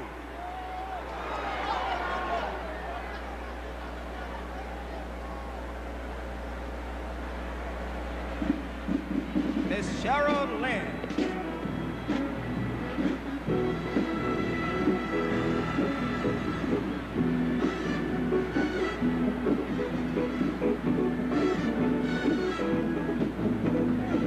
Ever since love began, you've had faith, all of my plans. Now I got faith in what you do. In my world, there's only you. Why? You got the power inside your soul to love the light, take control. Now I got faith in what you do. In my world, there's only you.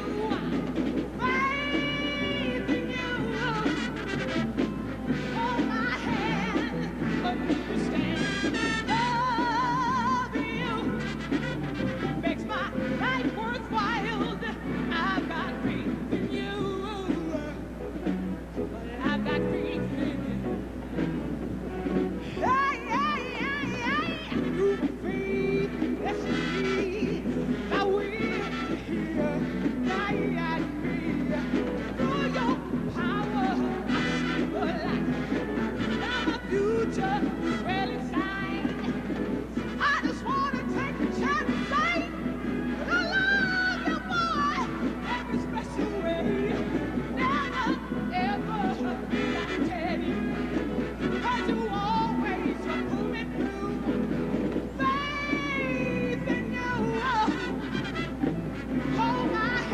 excellent shot here at the Superdome in New Orleans of the 6 screens high above, where the crowd of 70,000 fans not only sees the replay of an exciting event on the field during the game, but also right now they are watching a close-up of the marching band and Cheryl Lynn, who is performing in front of this great crowd.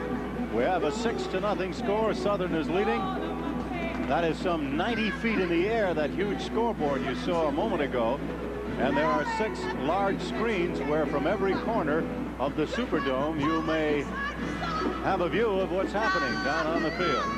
This is truly a remarkable edifice and a great crowd watching a very exciting game, albeit with a 6-0 score. Bob Babbage, this is not a high-scoring event, but we've seen a lot of thrilling plays and an awful lot of hard hits.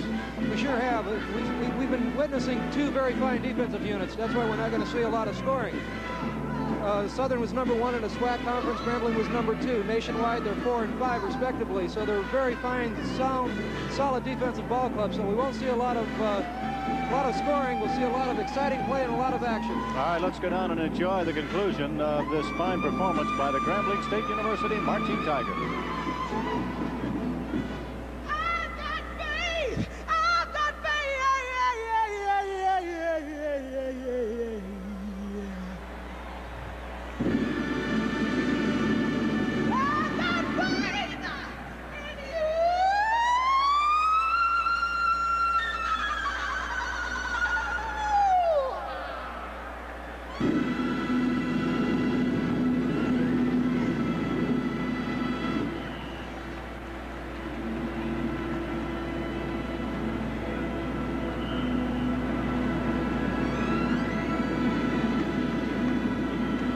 Return with more halftime entertainment from the Louisiana Superdome in just a moment. Here at halftime, as Southern leads Grambling, the statistics are up. Bob Babbage, do you see anything startling in the report on the statistics for both clubs? No, it's going sort of the way we planned it, Jerry, or we thought it would go. Southern's leading in passing yardage. They have 63 yards passing and only 14 rushing, so that shows that they're more of a pass team, like we said earlier in the ball game. Grambling is showing they're the most balanced offense. They're very equal rushing and passing, so they're both playing their type of football game, and they're both playing it very well.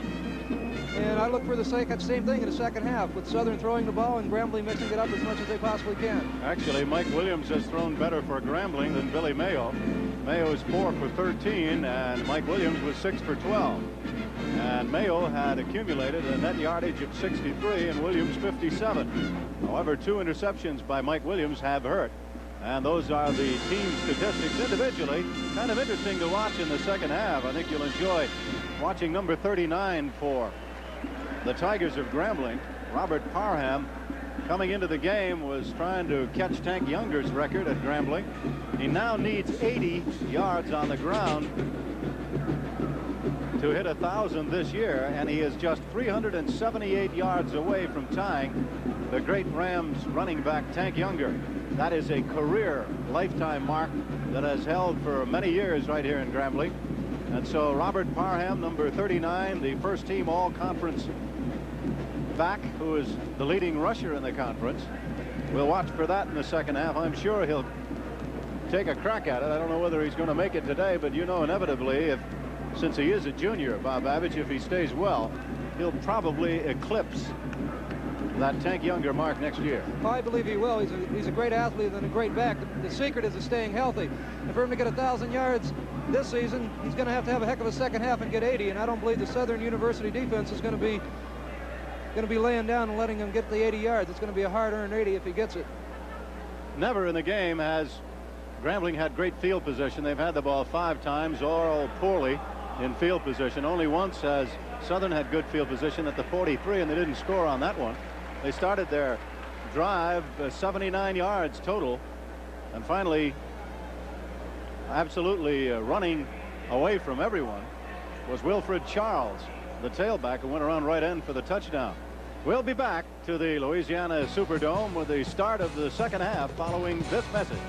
Certainly would be remiss if we did not congratulate Dr. Joseph Johnson and his entertaining Grambling State University Marching Tigers band as they performed admirably here at halftime as well. And now Grambling comes out. They will defend to the left. They trail 6-0, and they will be kicking off as Grambling. The kickoff man will be Bobby McGee. I beg your pardon, that's Terrell Wright, I believe, who will be kicking off, number 16. And now we see Southern University is out on the field. Grambling on the year has roared to 5 in a row. They knocked off Mississippi State by 12, Jackson State by 12, and remember, Jackson State defeated Southern by 34. They beat Texas Southern by 29, Alabama State by 14, and South Carolina by 7. And that was the best game overall of the year, according to their fine sports information director, who is telling us just before the game, Gary Sims.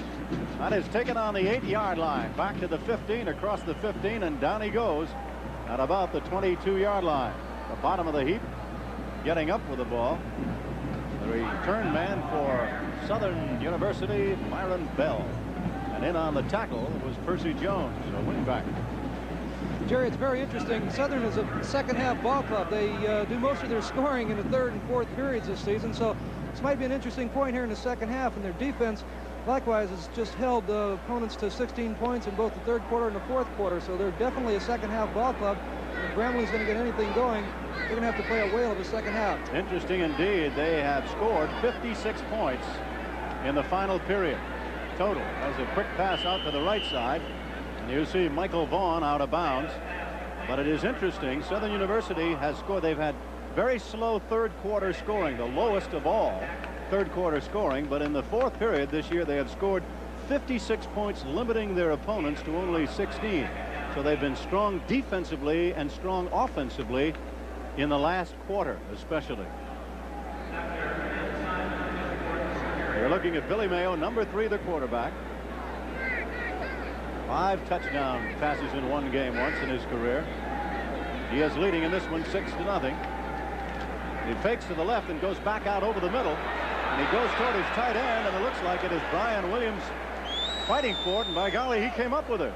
Brian Williams, in a herd of people, comes up with it. That was a fine catch in the crowd. Nail on a play fake, rolling to his left, giving his tight end Williams a time to come across the middle, looks back. He threaded that right between two players. Boy, he was sandwiched too. As you see, Brian Williams made the catch, and Aldrich Allen finally brought him down.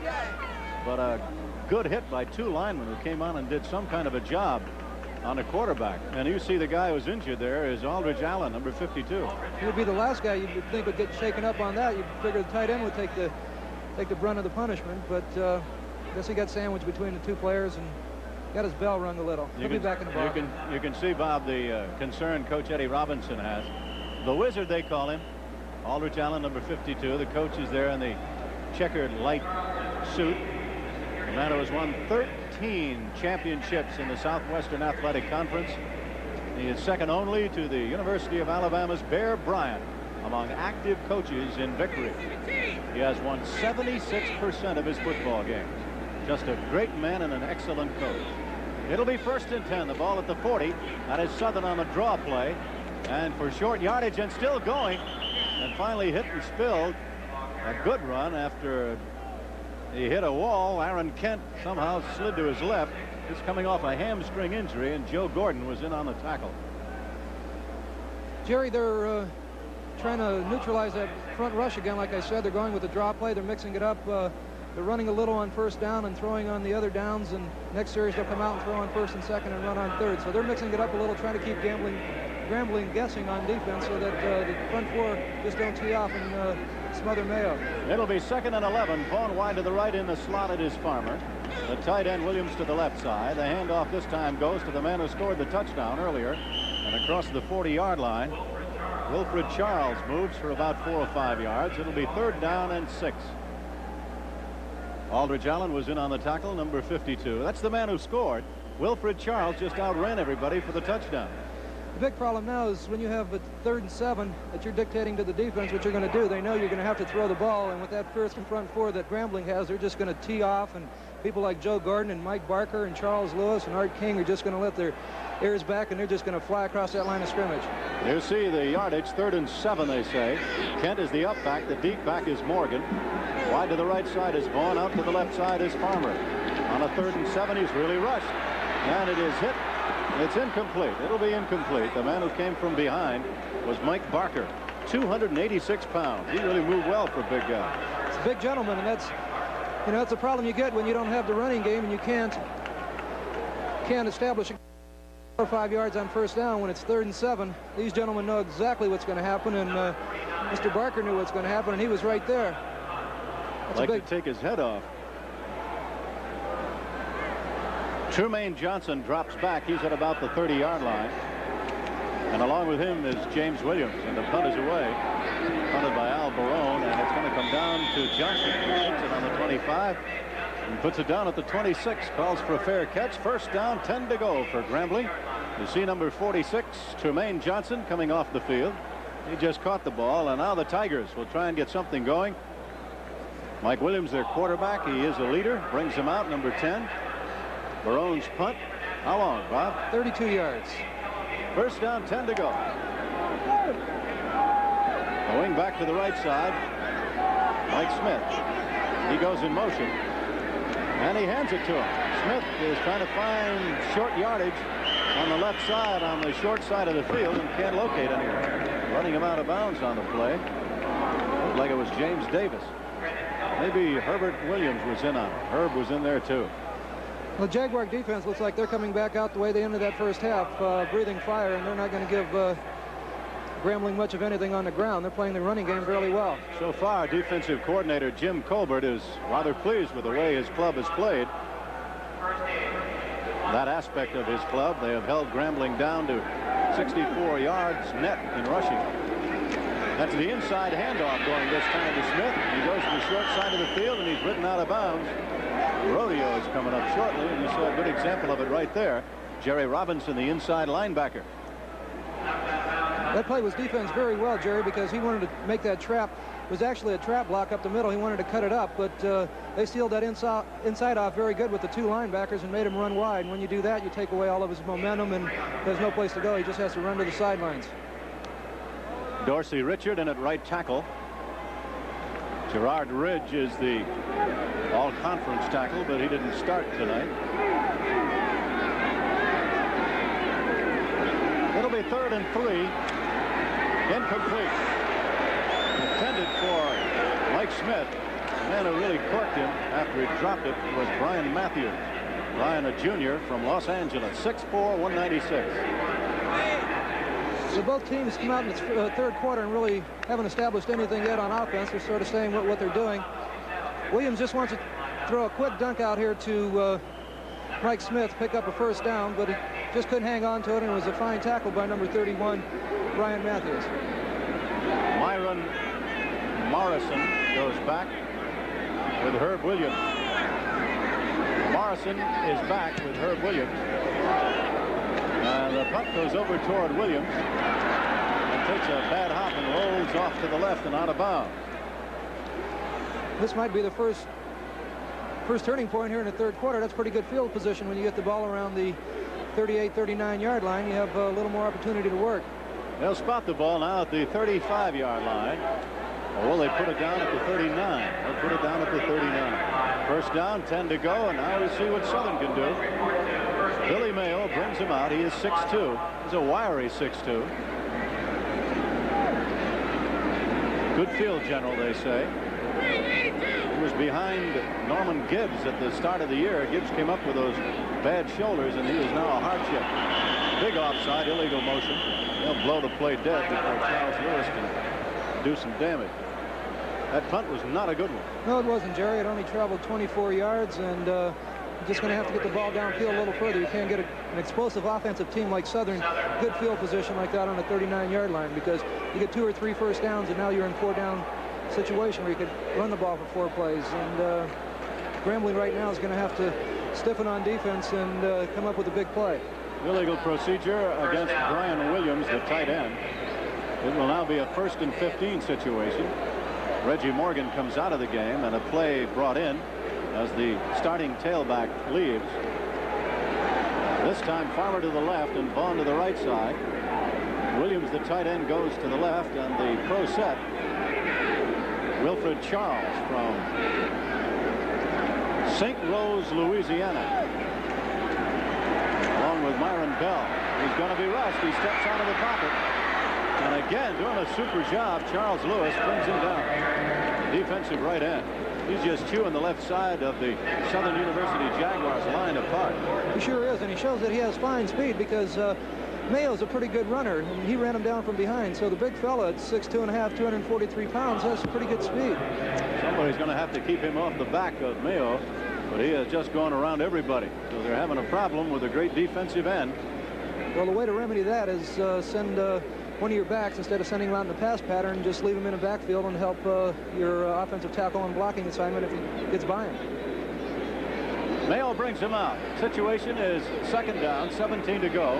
6-0 Southern leads. Third quarter, 11:18 to go in the period. An upset in the making. A great move by Reggie Morgan on the cornerback, and he goes to the 40 to the 43. Just a super move on the cornerback.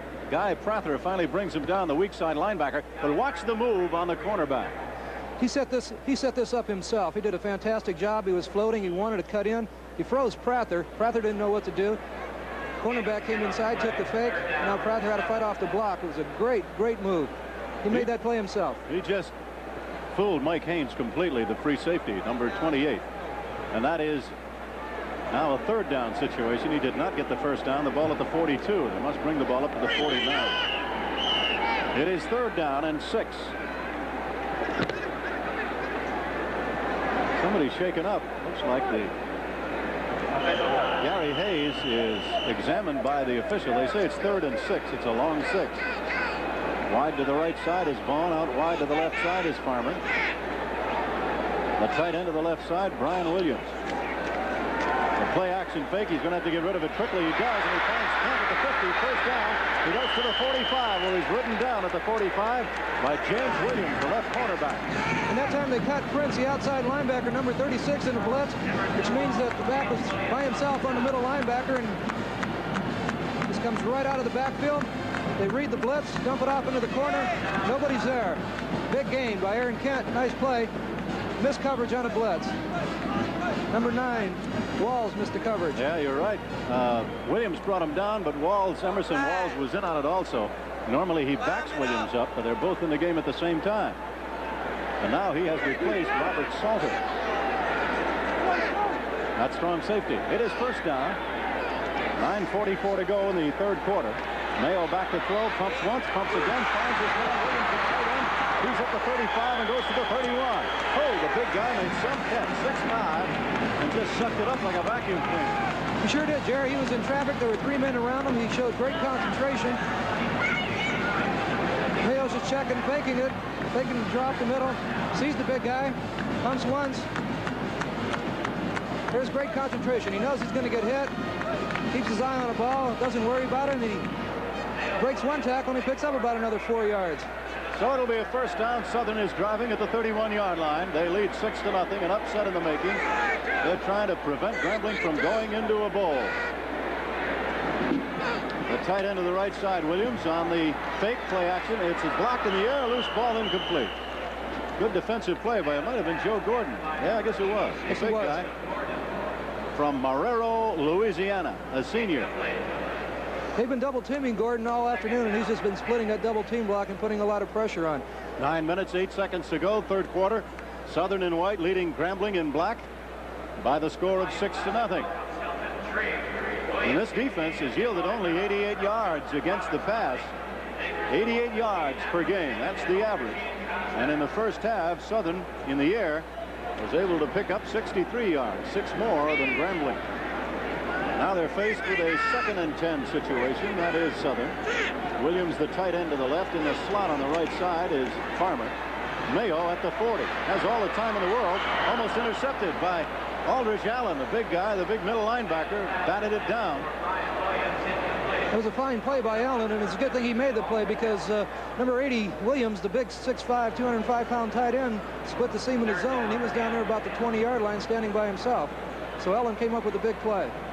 Joyce Gray to security control gate A. You see Allen looking over to see what the defensive signals will be from the bench on a 3rd and 10 situation with 9:2 to go in the 3rd quarter, and his club trailing 6-0 to Southern. Williams, the tight end to the right side, out wide to the right. George Farmer, 4.4 speed, remember. He's going to be picked up now by James Williams on single coverage, and in motion goes Wilfred Charles. And Mayo comes back the other way, and it's picked off. It was intercepted by Guy Prather, the weak side linebacker. He brings it back across the 35, and down he goes at the 37. Guy Prather out of Gaithersburg, Maryland. Jerry, the man that made that play was number 79, Mike Barker. He's shaken up on it, but he come flying through that line of scrimmage and put one heck of a shot on Billy Mayo. We're going to see it right here. Mayo just turns around, and here he comes. All 6'5", 286 pounds of him. Boy, did he give it to him. Oh, he really nailed him. I don't know how in the world Billy Mayo got up. He really corked him. It's funny, Mayo got up and bounced off the field, and Barker had to have a little assistance. I think he just hit him with everything he had and probably hit his head on the AstroTurf. So now it's going to be up to the Tigers on the turnover. Let's see if they can take advantage of it as Kenneth Sampson tries the right side. They started at the 37. I don't know if they get back to the line of scrimmage. The Southern defense is showing why it was the #1 defense in the SWAC. They're just playing very aggressive, hard-nosed football, and they're pursuing, and they're getting a lot of white jerseys around the football, and that's a very important thing. Jerry Robinson in on the tackle along with a number of others. 8,500 people enroll each year. Well, not each year, but total enrollment at Southern University. Grambling's enrollment number is 4,000. It is 2nd and 9. Back to throw the football. Mike Williams out over the middle, incomplete, intended for Gilbert Culpepper. The split end coming from left to right. He just threw it too far. Well, they had receivers all over the field on that one. They sure did, but Southern was in a blitz, and he didn't have a lot of time to throw the ball. And the two men he wanted to go through, the wide receivers, he wanted to go to Smith, and he wanted to go down to Butler. They were covered pretty well. You see Culpepper. He is 6'3", 181-pounder. They say he can do a little of everything. Out of West Monroe, Louisiana, a junior. Came on for Jerry Gordon, who was their speedster, number 27. This time Gordon goes wide to the left side. The big tight end on the right side, David Butler. And out to the right of him is the wingback, Mike Smith, number 26. Williams back to pass. The blitz is on again. He finds Hunter and it's almost intercepted and dropped by Brian Matthews. And it might be a marker down. Boy, that would have been a touchdown the other way. Sure would have. Matthews had a lot of running room. Southern is mixing things up again. They've blitzed the last 2 times in a row. They're trying to keep Grambling off guard, having them not be able to figure out what they're doing. Williams sees it right now. There's a blitz. Says, I better get rid of this ball before I get smacked. It was a fine play by Matthews. He had 6 points. So it'll be a penalty coming up against Southern University. Against Southern, yeah. Personal foul or roughing the passer. A punch was thrown, evidently by, let's see, by whom? Well, we don't know, but Thomas Easel is in the football game, a new quarterback, number 12. So Easel comes in at quarterback, and he rolls to his right. Gets a great block and cuts in, can't go, and he's hit, and he's spilled. I don't know if Williams was shaken up, but I know he's 0 for 4 so far the second half on passing, and Easel has great speed. He runs a 9.600, so they may be putting him in to roll out and spread out the Southern defense a little, and you may see him run the option. Good point indeed. You see him come over now. I want to remind you about that cycling classic we told you earlier about, the Red Zinger Bicycle Classic. It'll be shown from Denver. It'll be shown on Tuesday, December 4th at 6:30 in the evening, repeated Friday at 12 in the morning, December 7th. Mike Williams is back in the game now. Well, out comes one man. Williams comes back in, goes to the 50, fights his way forward to the 45, down to the 43-yard line, and he really took a hit. He sure did. Southern's defense is really playing very aggressively right now. They are fired up. They had the blitz on again. I think they sent all 4 linebackers, 3 defensive linemen, and Williams just had to get out of that pocket. Shows him here. Here comes the big hit. Trying to cut back, find some running room. Smack. And that shows a great pursuit of the Southern team. He had 5 people right around him. First hit stunned him, and then 4 others collaborated. Well, made the hit was Jerry Robinson, and now you see back in the game, number 12, Thomas Easel. Easel rolls to his left. He's in trouble. He goes for the bomb. He throws it away down in the end zone. The kid had it, couldn't hang on to it. Mike Smith, 5'11", was deep, beat his man. You saw what happened. That was a great pass under pressure. There were 3 white shirts in the backfield right in his face. The ball sort of drifted on him. He wanted to come over the left shoulder of Smith, but it sort of drifted a little to the right side and just couldn't hang on to it. He just didn't judge it. Marker down on the play anyway with 6:31 to go in the third quarter. You see Mike Smith. We told you 4.4 speed.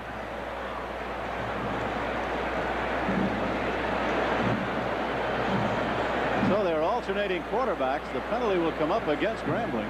That moves it all the way back now past the 40-yard line. They'll spot it at the 39 of Grambling with 6.5 to go. Easel is not a bad passing quarterback either. He's completing about 43, almost 44% of his passes, so he has the ability to throw it, but he's in there basically. He's a pretty good running quarterback. He's going to try to spread things out a little. All right, they call him Skip Easel. He comes in, sends the receiver out wide to the left, rolls again. He's being rushed. His pass is complete to Smith at the 43, and out of bounds he goes. They have to bring the ball to the 41-yard line of Southern for the first down. They don't get it.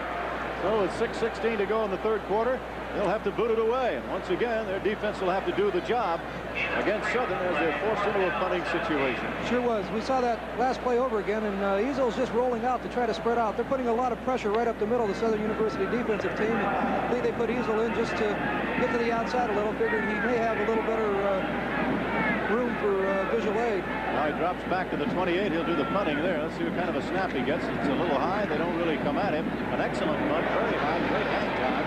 He'll come down at about the 25. Gets a great gambling roll. Grambling watches it die at the 8. So the Tigers get the roll down to the 8-yard line. First and 10, Southern, their backs to the wall now, Bob Babbage. Will they continue the game plan to throw the football or play it conservatively and try and move it on the ground? Jerry, I think they're deep in their own territory. I think they're going to play it conservatively. They're going to try to grind out a first down. They're going to go with short stuff. They may go with a quick out, which is a pretty safe pass. They may start going to their running backs, just dumping them off and try to pick up if they're going to throw the ball. But I look for them to stay on the ground the first time. All right, we'll watch for that. It's going to be Boston College against Holy Cross. Basketball coming up. Look for that on your ESPN sports calendar. We'll tell you more about that later. Back to live action. They're going to keep it on the ground. Now, it might be a fumble. Who came up with it? Did they blow it dead? Now they blew it dead, I believe. At the bottom of the heap coming up. From the pile of the heap, the bottom of Sane, was the ball carrier, number 39, Aaron Kent. Aldridge Allen stole it, but he stole it after the whistle blew. He was already down when the ball popped out. So they're going to play it conservative. I think we might see a quick out here, maybe a little dump pass to one of the running backs. The thing that set this up was a 51-yard punt by Easel. He got a great roll, and there's nothing more effective than a real good punt. That's a great defensive weapon. Billy Mayo as a quarterback is 8 for 23, 2 interceptions, total 107 yards. Let's see what he does here. He has Wilfred Charles as his tailback. Fullback is Kent. Play action pass. He's going to go for the bomb. He throws it 9 miles. Incomplete. Great coverage by 2 defenders down on the far side on a fly pattern. The man who is down and is injured is George Foreman.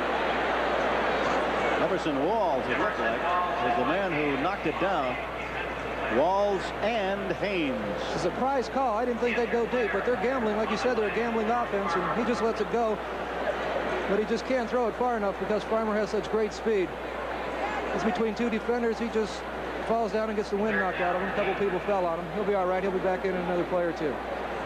Emerson Walls took a shot at it, and good defense on the play by the cornerback. I think they were trying to catch you with an element of surprise, figuring they wouldn't go for the deep one, and Grambling was ready for it. Now let's see what they'll do. It's a third down situation and a long 7. Mayo's going to put it on the ground, gives it off to Reggie Morgan. They're going to get the first down. They're going to have to punt it away. Kind of a hit by the cornerback, Emerson Walls, who came up and did a good job on him. He's out of Dallas, 6'2". Watch him come up from the left side. Just going to keep it. They figure they know they're going to throw the ball. They don't want to turn it over. Morgan gets it. He has to go to the outside. He loses his balance, and here comes Wall. He just runs right over him. So that is Reggie Morgan coming up short and standing in the end zone, getting ready to punt it. Low snap. Bobby McGee comes up with it. It is almost blocked by Aldrich Allen. Fantastic punt, comes to the 45-yard line, and bringing it back is James Williams, dumped there, but great field position for Grambling. And now you're going to see just what the offense of Grambling can do against what has been a stubborn Jaguars defense with the best field position they've had all evening. They'll spot it at the 50-yard line. Thomas Broussard made the tackle. 1st and 10 Grambling. And let's see what develops here. The running back Robert Parham needs 80 yards to get 1,000 for the year. Number 39, he needs about 378 to tie the all-time record by Tank Younger. Back in the ball game, Mike Williams, the quarterback. Parham is the man who gets the football. Off right guard, he's at the 40. He's going to go to the 35. He's got great room. He's at the 35, and down he goes at the 34-yard line. He ran the play that they run most effectively with Parham, and that's a quick trap up the middle. We'll see it here again. Great offensive line blocking. The pulling guard coming from the right side. It's a good block. Opens the hole. There's a big hole in there. Parham shows you that he has the speed to get outside if he has to. Brian Matthews fought off one blocker to make the play, but now Grambling is beginning to move. It is 1st down, 10 to go inside the 35, and look at that big bull go across the 30 to the 25-yard line. Excellent carry, bringing him down on the play as Parham carries again, this time number 61, James Cooper, the stud linebacker. Jerry was the same play, but just to the other side. So they're running the trap up the middle very effectively. That's their best play with Parham running the ball. And I think maybe that great offensive line of Grambling starting to control the line of scrimmage a little on the running game. Yes, sir. That's where they have it, right in the pitch. Parham is average 6 yards a carry. He gets it again, and they double team him and triple team him. And they bring him down for the 1st down. I believe he made it. It was 2nd and 2, and he goes for 4 down to the 21. So the game is on the line right here with 3 minutes and 15 seconds. This is the farthest that Grambling has come in the territory of the Jaguars all night. That was the 3rd time in a row they ran that play, and I like Coach Robinson's philosophy. If it's going to work, run until you stop it. And they haven't stopped it very effectively yet, so he may stick with it for a while. 10 times made the hit. Let's watch him again. Oh, almost an offside. He's back onside, but I think he touched. Yes, he did. They said time touched, and you can see that Mike Williams with a different cadence caught Ken Times, and he did touch one. Big number 70 in the middle. See him? Jumps off, and he's trying to get back, and he touches the center. He hit Jeff Hudson. Jeff Hudson. That's so once you touch him, that's a no-no. It'll be 1st and 5, wide to the left side. Jerry Gordon, he's a threat. Out wide watching him is James Davis. 2 great speedsters in that single coverage. The handoff to Sampson, who turns the right side. He's at the 15 and out of bounds at the 13-yard line. Written out of bounds by Jerry Robinson, the linebacker. I think we have a flag on a play, Jerry. I think we might have defensive holding against Southern University. It'll be against Southern, no question about it. Boy, they're hopping now. You can see Grambling smelling pay dirt. Operating out of that wing tee. Face mask call. It's on Jerry Gordon. I guess they were worried about him going deep. He probably put a good move on one of the cornerbacks, and he decided we're not going to let him go. Maybe I'll get away with it. That brings it down to the 6-yard line, Bob Babbage. Face mask call against Southern. Big break, 2:44 to go, 3rd quarter. We'll watch the Grambling backfield. Sampson, number 5, is the tailback. Robert Parham, number 39, is the fullback. Wide to the right side, Mike Smith. Wide to the left side, Jerry Gordon. Gordon, single coverage on the left, double coverage on the man on the right, Smith. Hand off to Parham, big hole, he's at the 3. It is up the 1-yard line. They don't call it a touchdown. He's at the 1, no signal by the officials. They say he's at the 1-yard line and about 1 big yard. Once again, it's their favorite play with Parham, and that's a trap up the middle. Right guard pulls. They block up the hole in the middle, and Parham just cuts back to the other side. Very fine running by Parham. No doubt about it. He saw the hole where it was supposed to go on the right, and it reacted and went to the left. Excellent play by Parham. The ball is on the 1-foot line. Quarterback sneak, touchdown, Grambling. Mike Williams, the quarterback. Well, that was the old Grambling team, the way they ran the ball down the field. They just ran the inside trap, 3 or 4 times in a row, and then they got Sampson out wide, and then, of course, they had the penalty on Jerry Gordon, which put the ball down inside the 6, and went back to their old bread and butter, run the trap in the middle with Parham. So maybe they're starting to play the way they're capable of playing on offense. All right, it is 6-6. Let's see what they're going to do. First, they're going to call a timeout and get all squared around. That's the first thing they're going to do. Calling the timeout for Grambling, Robert Anderson. Said, I want to talk this over. So Anderson is going to call time, and we'll try and pick up the all-important snapper. Normally it's Arthur King, number 75. And you see Eddie Robinson talking to his team now. You see number 8, Robert Anderson, a quarterback,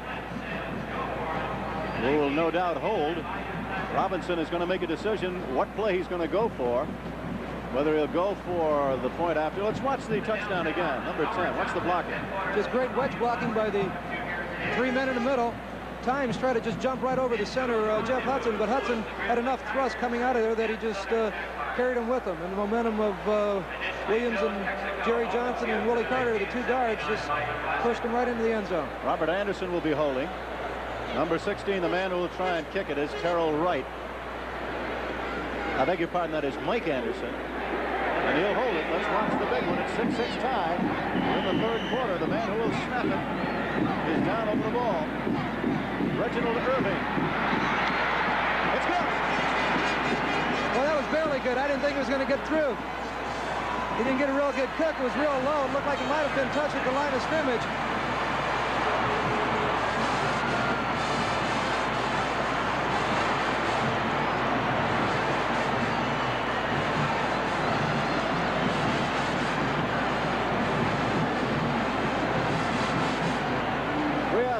And 3 seconds remaining in the 3rd quarter, and you see the score. Grambling has bounced into the lead, 7-6.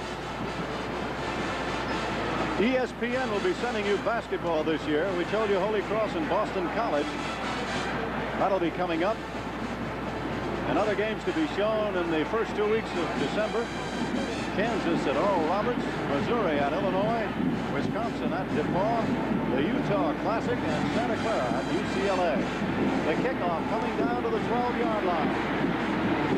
Back to the 20-yard line and up to the 30-yard line where he's hit and spilled there. First down, 10 to go. The man at the bottom of the heap who has a good run back on that one, number 20, Aaron Bell. And Yves Prince is the guy that brought him down, and now the shoe is on the foot of Southern University. As Bell brings it back, where it'll be 1st and 10 at the 30, and we have 1 minute and 57 to go in the 3rd quarter, and 70,000 fans here at the Superdome are really hooping it up. It's a great ball game. It's going to be interesting to see if Southern could get anything going. I don't know. I hope they don't start pressing because they've been pretty effective offensively throughout the whole ball game. If they play their own way, I think they might be able to come down and score or get a good drive on it anyway. The deep back is Morgan. The up back is Kent. Mayo back to throw. Is Rust. His hit is dropped. Number 75 brought him down. Art King. But once again, Jerry Charles Lewis is the one that made the play. He come ripping around that corner from his defensive end spot and put a lot of pressure on Mayo. They're going to have to do something about Lewis if they want to get a passing game going in the 2nd half because he's putting an awful lot of pressure on Mayo. They're going to have to keep it back in and help out. That's the 5th sack. The 5th sack of this game. That line has been tough. Boy, we've seen some great defense in this one. It'll be 2nd down. Now they say it's 16 yards to go for the 1st down. In the slot on the right side. With Mayo not going there, but going up the middle. Great trap blocking, and boy, you see some good moves there by Wilfred Charles. Yves Prince made the hit and brought him down. He brings it back close to where the line of scrimmage started, so it'll be still long yardage. 55 seconds to go in the 3rd quarter. Well, they want to make it look like a rollout, and all it was a sprint draw with Charles coming back in. He puts a good move on 79. Mike Barker puts up a few extra yards before number 36, Prince, could come over there and make the final tackle. It'll be 3rd and 12. Wide to the right side is Vaughn. Out wide to the left side is Kevin Morrison. So George Farmer must still be banged up a little. Play action pass. He's almost hit as he lets it go. It is complete. Excellent completion. right out over the middle, and he found his big tight end, Brian Williams. Boy, he is something. He's had 25 passes prior to this game. His average 16.5, and he threaded the needle on that baby. We had one-on-one coverage with Prince covering Williams. Prince has good position on him, but Williams just gets up for the ball at 6'5". He's a little bigger than Prince, and he gets right in front of him, makes a fine catch, and picks up the first down. And look how he hung on to the ball after he caught it, and the efforts of Prince to knock it away. That shows you great hands, and that's what the pro scouts look for. Right, and Williams is just a junior, so he'll be back for another year. It is a first down, and that's the end of the third quarter. So we see a drive that'll start now at the 44-yard line. That is the end of the third quarter. The score, Grambling 7, Southern 6, and we'll return for the start of what should be an exciting fourth quarter right after this message. It is wide to the right. Kevin Morrison in the slot on the right side. Michael Vaughn. First and 10. Ball at the 43. Southern with it. They trailed 7-6. Start of the fourth quarter. Incomplete, almost intercepted. He had his man coming out of the backfield, number 38, Reggie Morgan, and the pass was there. It was a real good pass. I think Morgan sort of took his eye off the ball. He wanted to see where his defenders were. He was out in the open field. He wanted to make a move real quick. Might be a marker down on the play anyway. Yes, there is. Penalty against Southern. We're into the final quarter of action. We hope that you have enjoyed it. ESPN sending you NCAA football from the Superdome here in Louisiana. Our crew outstanding here tonight. Our stage manager, Alvin Gauthier. Our engineer, Warren Maley. Our statistician, Herb Nelson. Our spotter, Bernard Wright. And our studio statistician, Gary Gunner. And a special assist to Pat O'Brien. Well, this is the fourth quarter. This is Southern University's big quarter, so we'll see if they can amount something offensively here. They got a little 15-yarder. That's going to hurt. They must bring the ball all the way to the 45, make it the 46-yard line of Grambling. They're not going to do it on that play. And up to the 25-yard line, brought down by Joe Gordon. Bottom of the heap, getting up. Short yardage gained there by Wilfred Charles. So it'll be now second down and long yardage at the 25. Obviously a passing situation. It is officially second and 30. It's a tough situation to be in because, you know, the defensive linemen of Grambling are thinking pass, and they're going to just be firing off the ball like they have been all day. So it's going to be an interesting call. See what Cass Jackson came in from the sidelines. He's in the play, and we'll see what's going to happen.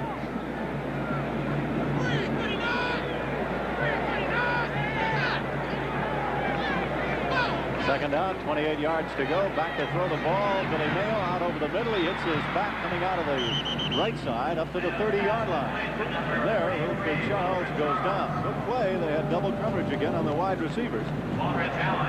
He did the smart thing. He had the back coming out of the backfield. He saw he couldn't complete the longer intermediate pass.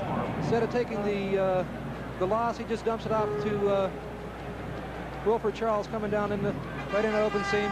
Pick up what you can and then worry about the next play. Boy, Joe Gordon really got into the chest of the quarterback, Billy Mayo, as he let the ball go. Incidentally, number 1, George Farmer, is standing on the sidelines with an ice pack on his left hand. That's bad news for Southern. Mayo gets rid of it, and it goes incomplete, right smack through the hands of the intended receiver, who looked to be the back coming out of the left side. On this play, it was Aaron Kent who dropped it. Charles Lewis was defending. Once again, Grambling was in man-to-man, covering the wide receivers, double covering them. They were trying to go to the back, who was isolated on the linebacker. He just couldn't get the ball in there. Back now in a double safety situation. Number 19, James Williams, at the top of your screen. And at the bottom of your screen, a guy who can really run, Trumaine Johnson. Let's see if the Bobby McGee punt, I beg your pardon, if Al Barone can get it away. He does. Fair catch at the 31-yard line. Fair catch called for by James Williams. So now, with 13 minutes and 14 seconds to go, Grambling, if they stay to their game plan, they'll put it on the ground and really chew the clock up as they try and hang on to that 7-6 lead. They'd like nothing more than to come up with about a 6 or 7 minute drive and get some points on the board with it. I look for them to stay on the ground, as you said, because they're very, very effective running team. Watch December 8th at 1 o'clock in the afternoon, the semifinals of the soccer championships. Repeated Sunday, December 9th at 3 in the morning. These are Eastern times. The finals will be shown live Sunday, December 9th at 3 o'clock in the afternoon. Repeated December 12th at 2 in the morning. That's on ESPN. Look at that offside. Wow. Top of the screen, Grambling way offside. Now we have a bandage on the hand of George Farmer on the far side. That may be why their fine receiver for Southern is not going to get back in the game. Penalty against Grambling. Offsides. I think Farmer may come back in if it's absolutely necessary. I don't think he wants to stay out of it. He's their main threat deep. He wants to come back in that game, and I think once the pain goes away a little, he'll be back in. I know how it feels. Just want to sit there and let it ease away, get that ache out of there, and he'll be back before the game's over. Gary Gordon comes wide to the left side. The quarterback remains Mike Williams. Wide to the right side, Mike Smith. The inside handoff to Sampson. Great hole on a huge trap play, but he only gets up to the 30. Brought down there by Jerry Robinson, the inside linebacker.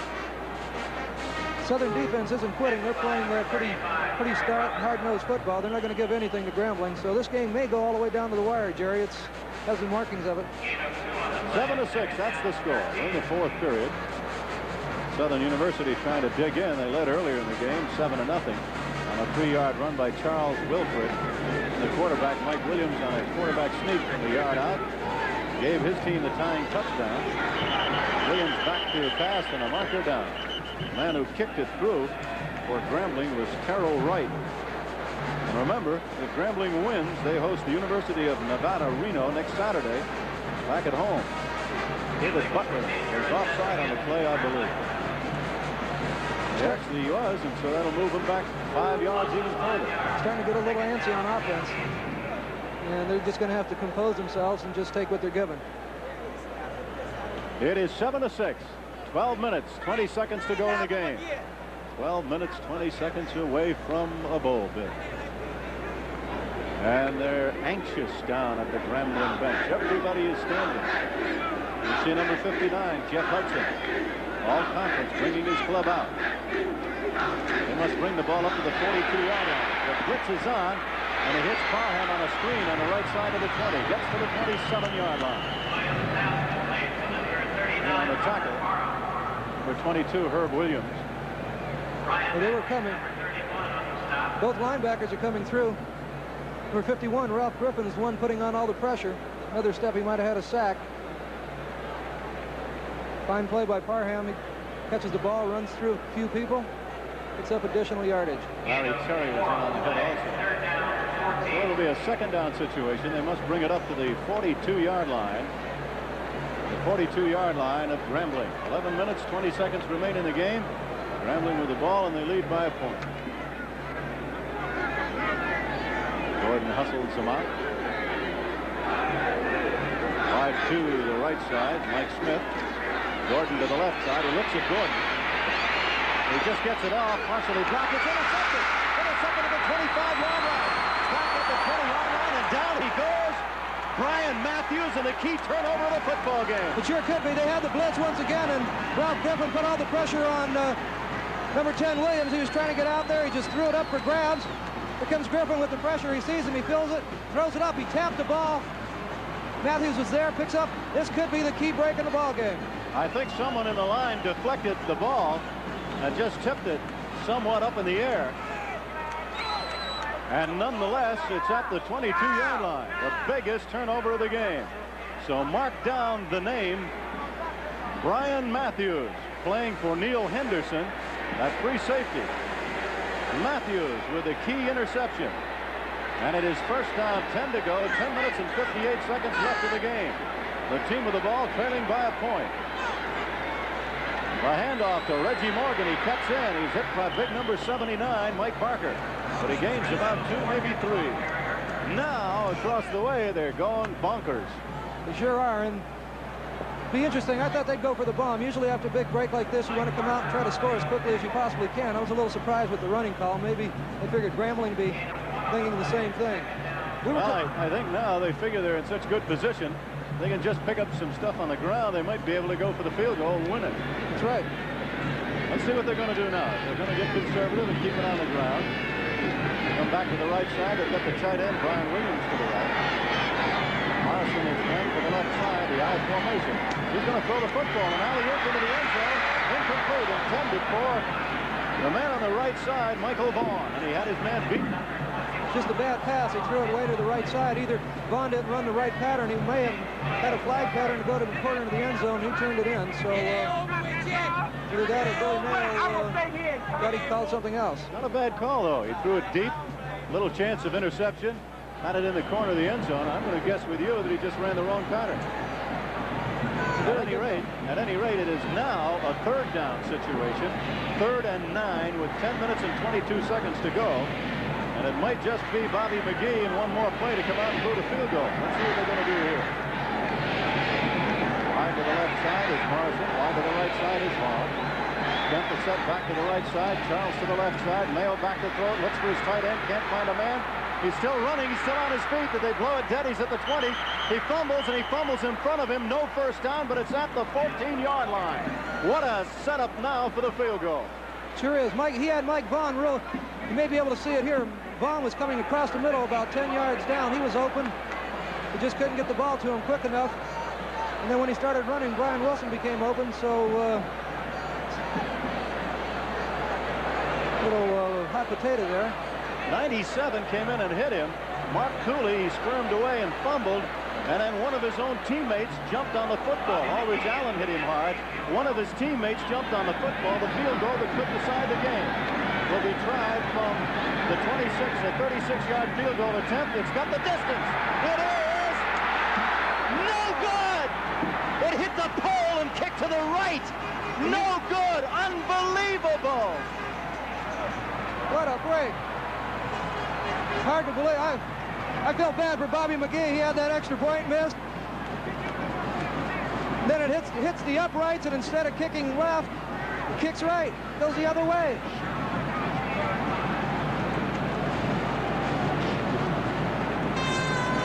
It hit the post on the right, and as you said, Bob, it had the distance, but it kicked out, not in. Big break now. And here it is. Watch it hit the post and then kick the wrong way. It kicked out to the right. That's the wrong way for Southern. The right way for Grambling. 9:28 left to go. They're going to keep it on the ground now. And at the 20-yard line, so Grambling gets a reprieve. After the big interception by Brian Matthews, they can't move it. And the attempt from 36, I believe, is no good. I thought he had it all the way, but those little things, those goalposts get in the way sometimes. Everything went well except it hit the post. Jerry Robinson made the tackle on the last play, and a gain of 1, 2nd and 9. Time a factor now. 8 minutes and 55 seconds remaining in the game. 39 to the right side. Out to the right, you see Smith, and Smith gets it on a wing back around. He's hit by one man, gets close to the first down. Still scrambling, some kind of runner. Comes up shy of the 30-yard line, but he has good yardage. And it'll be about 2 yards shy of the first down. Smith makes a nice run here. It's a lot of good individual effort. Southern had this thing diagnosed pretty well. They had a lot of people out there. He was setting it up for himself, trying to have his blockers help him out, and makes a lot of fine individual moves and runs. He shows he has a little determination, and he wants to pick up a lot of that extra yardage. Neil Henderson brought him down. It'll be 3rd down and 3 yards to go for the first. 8:14 remaining in the game. The team with the ball leading Grambling 7-6 over Southern. The pitch goes to Parham. The cornerback comes up and he cuts inside and he fights for the first down and gets it. Good running by Parham. In on the tackle on the play, Kelvin Gray from Southern. First down. Great football action here at the Superdome. And hockey action coming on ESPN. Notre Dame and Bowling Green. Remember, it'll be shown Saturday, December 8th at 5:30 in the afternoon. Repeated December 9th at 7:30 in the morning. Watch goalie Wally Charco, George McPhee. George with 40 goals and 48 assists. Notre Dame with Greg Meredith. Should be a good one. First down. Off the left side, short yardage to the 32-yard line. And on the hit, Jerry Robinson. The ball carrier was the fullback, Robert Parham. Well, Parham is nearing that 1,000-yard mark for the season. He has 70 yards so far in the ball game, and if he gets the ball about 4 or 5 more times, he just may pick up that 10 or 11 yards he needs to make 1,000 yards this season. Well, he's got good power. You can see right there. He just ran into about 3 people. Ken Times was there. 2 other players. He just put his head down. With 7 minutes exactly remaining in the game, the ball's on the 32-yard line. 2nd and 9 for Grambling. Will they gamble and go to the air again, or did they learn their lesson? Hard telling, never know. Billy's going to throw a safe pattern pass out to the right side to Mike Smith. Looked like a wing-back screen. Very good defensive play by Herb Williams. He read it very well. Came up and made a nice play on Mike Smith. Gerard Ridge, 6'2 and a half, 280. He's shaken up on the play. He comes off now. You see him at the bottom of your screen. It'll be a 3rd and 9 situation. What are they going to do? I don't know. I think they're going to throw the ball. I was going to say, how can you hurt a man 6'2", 280? I can't. That's hard for me to fathom. 6 minutes and 17 seconds remain in the game. 3rd and 9. Big play for the defensive Southern. They're going to try and force him to punt the ball. You got to get the football back. Smith wide to the right side. Culpepper wide to the left. He looks at Culpepper out over the middle. It is intercepted by Henderson. He's at the 40, the 35. He's cutting to the corner at the 30, the 25. He goes to the 20. He's down to the 17-yard line. Another big break for Southern University as Grambling coughs it up. Great play by Henderson. He was just sitting back there in that zone. Ball went right through the hands of a receiver right into his. That's his 2nd interception of the day. Fine defensive play. I can't get the number of that, gentleman.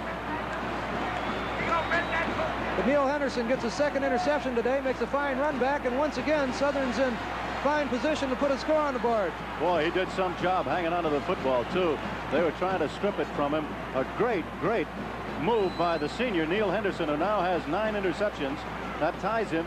I believe he has 10. Is that his 2nd today? That's his 2nd today, That's yes. his 2nd tonight, so that gives him the lead over Robert Salter, who has not played much in the latter half of this game.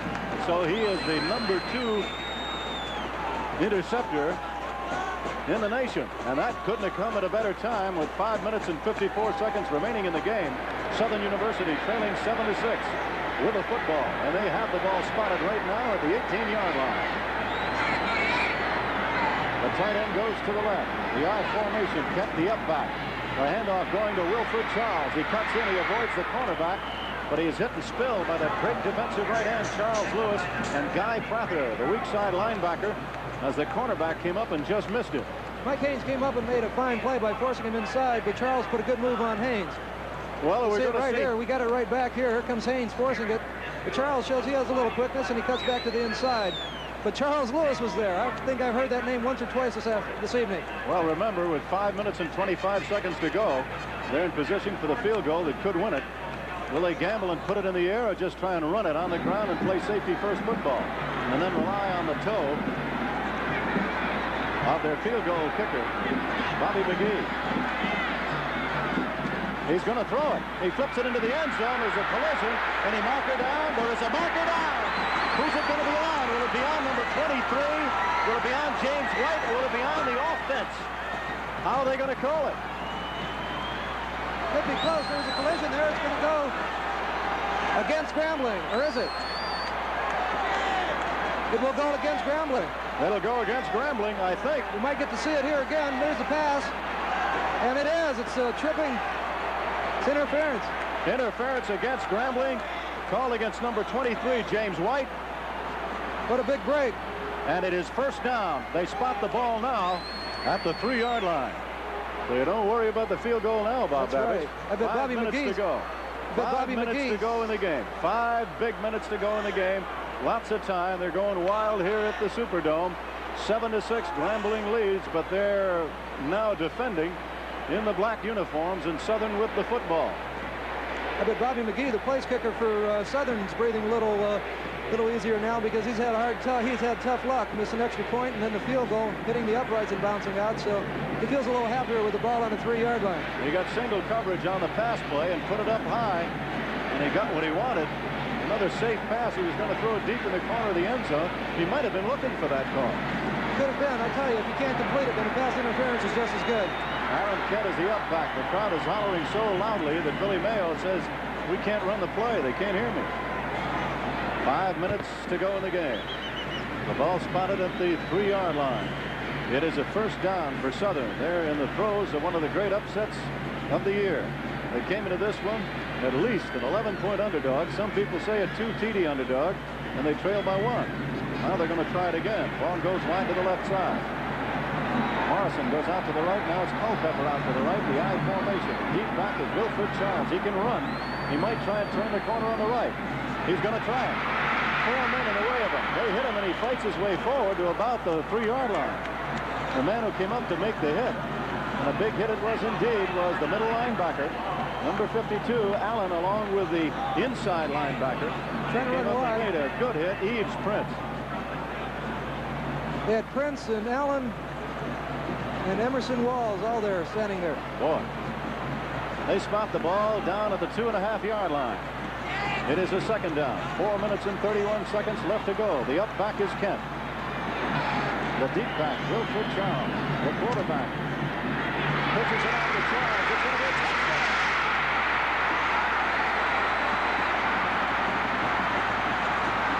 Once again,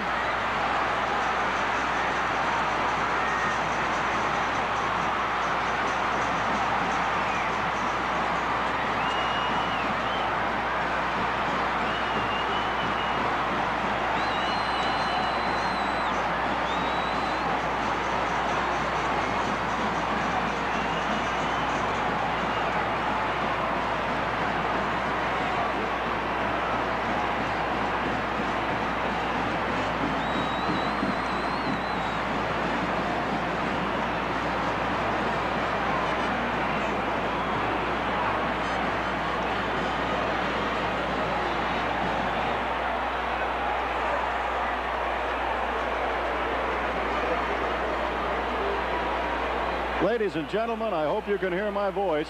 They're about to tear this joint down. 70,000 people watching this one, and Southern jumps into the lead 12-7 with 4 minutes and 18 seconds to go in the game. We'll attempt to show you the replay. You see the scoreboard up high at the corner of your screen that'll show the replay of the touchdown shortly, and when we see it up there, you'll see it here. A remarkable run by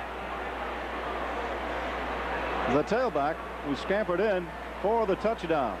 You see the pitch out, and look at the block right there. I believe that was Aaron Kent, and he's the one that made the play possible. He had a great block on the cornerback forcing, and it gave Wilfred Charles enough room to get in the end zone. That's a very big play. That may be the biggest play of his career, his whole season. Well, he made the play earlier for a touchdown to start the game from 3 yards out, but he got a great block, Bob Babich, and that was the key in that play. That was the key in the whole touchdown play. Cass Jackson across the way smells victory, wants to talk to his little quarterback, Billy Mayo. The score is 12-7. What are you going to do? You got to go for the 2 points. You do. No question about it. This one's not over because 4 minutes and 18 seconds remain. And right now Jackson knows you've got to go for the 2 points, because if you don't, they get the touchdown and boot it the point after, and they beat you 14-12, even 14-13 if you go for the point after. That's true. It's a very big play right now for Southern University. All right, the big play indeed. Who will he go to? Morrison goes wide to the left side. The tight end to the right side is Brian Williams, number 80. He's got Kent, the up back, and the deep back is Wilfred Charles, and out wide to the right side, Vaughn. That is Charles again. They're going to go with the same play, same block, same result.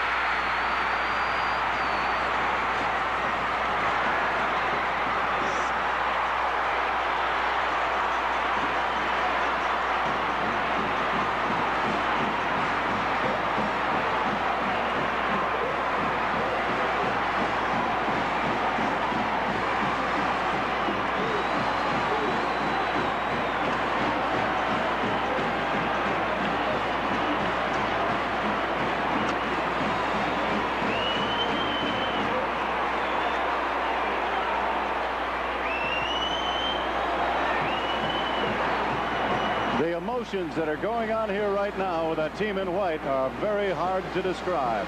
You see the score. There is exactly 4 minutes and 18 seconds to go. And Bob Babich, tell me what the key was in that play. For the action on the field during the game, but at halftime as well, and they're going to have a big marching band exhibition after the game. They are just watching a whale of a game. It comes down. I believe Truman Johnson has it. He gets only back to the 24-yard line.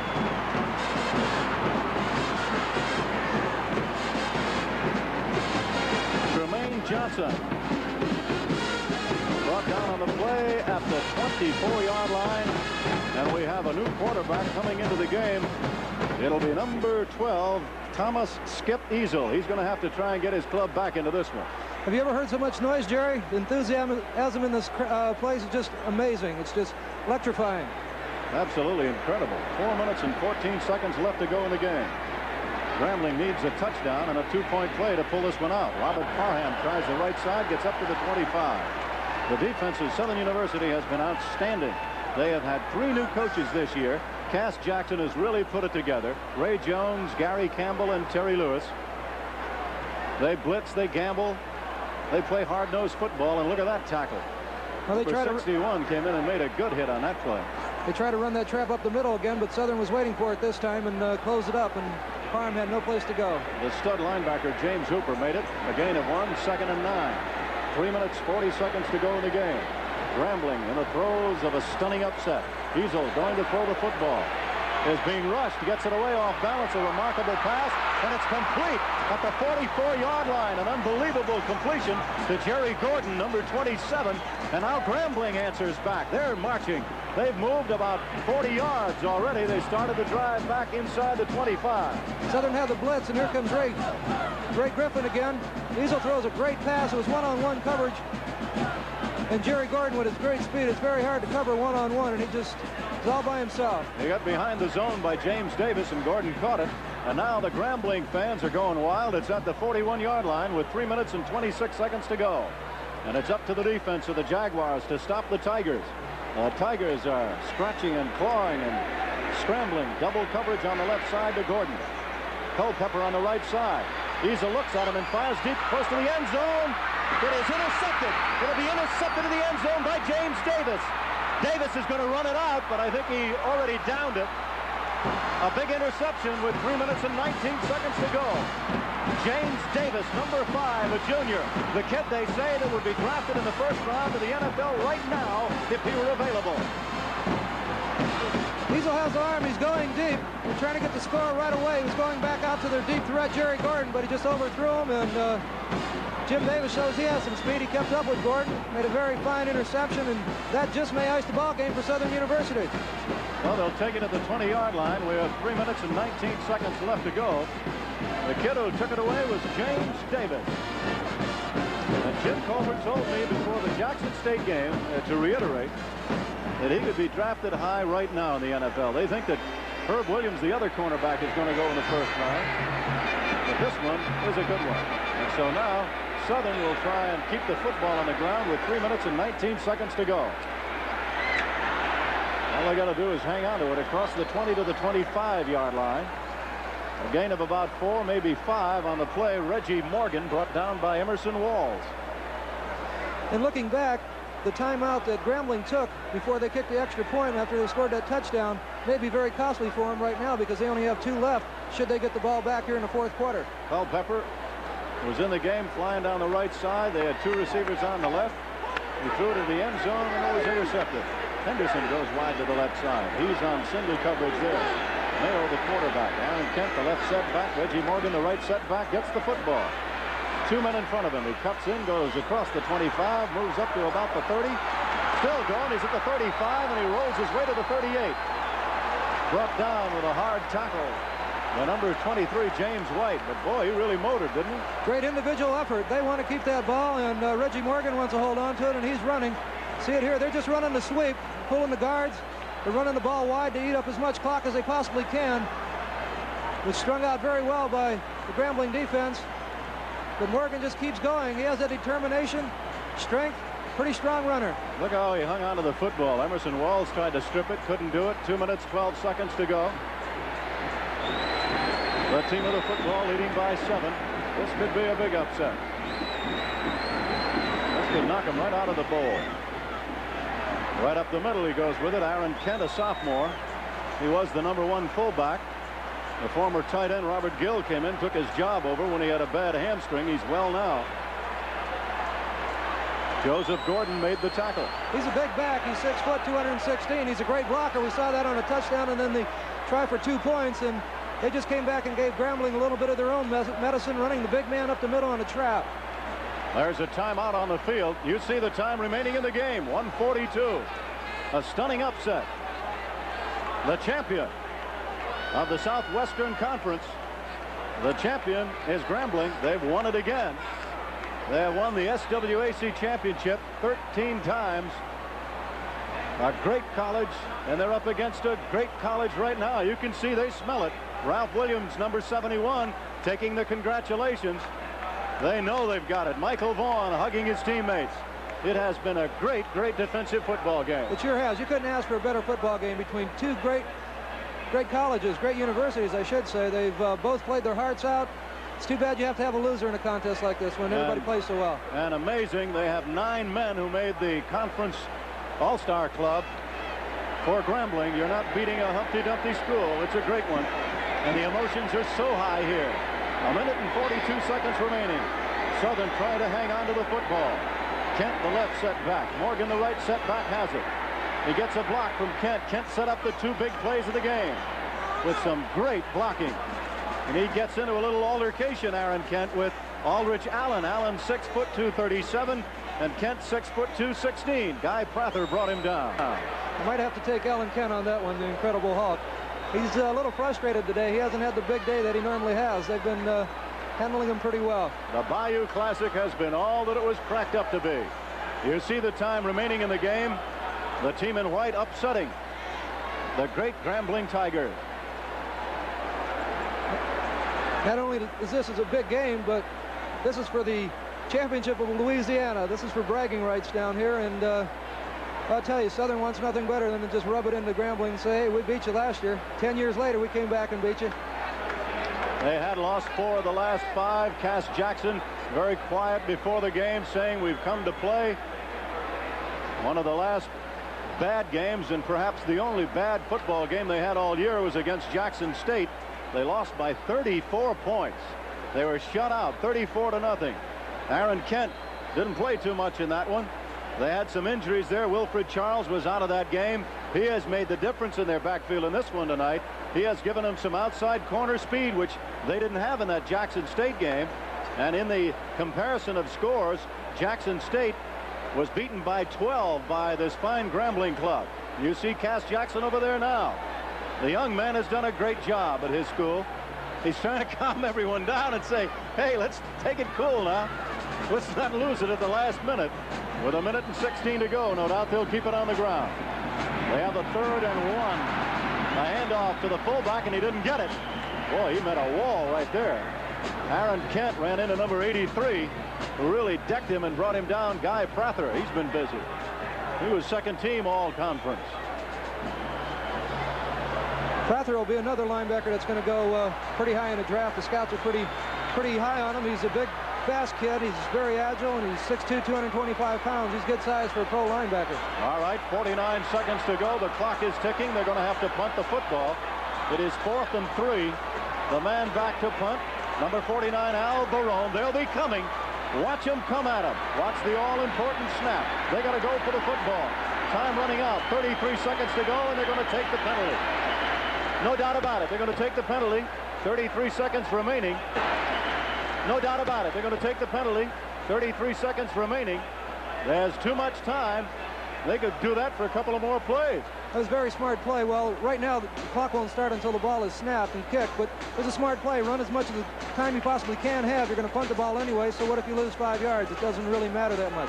Remember, the game can't end on a penalty. Now they're going to try it from the 25-yard line.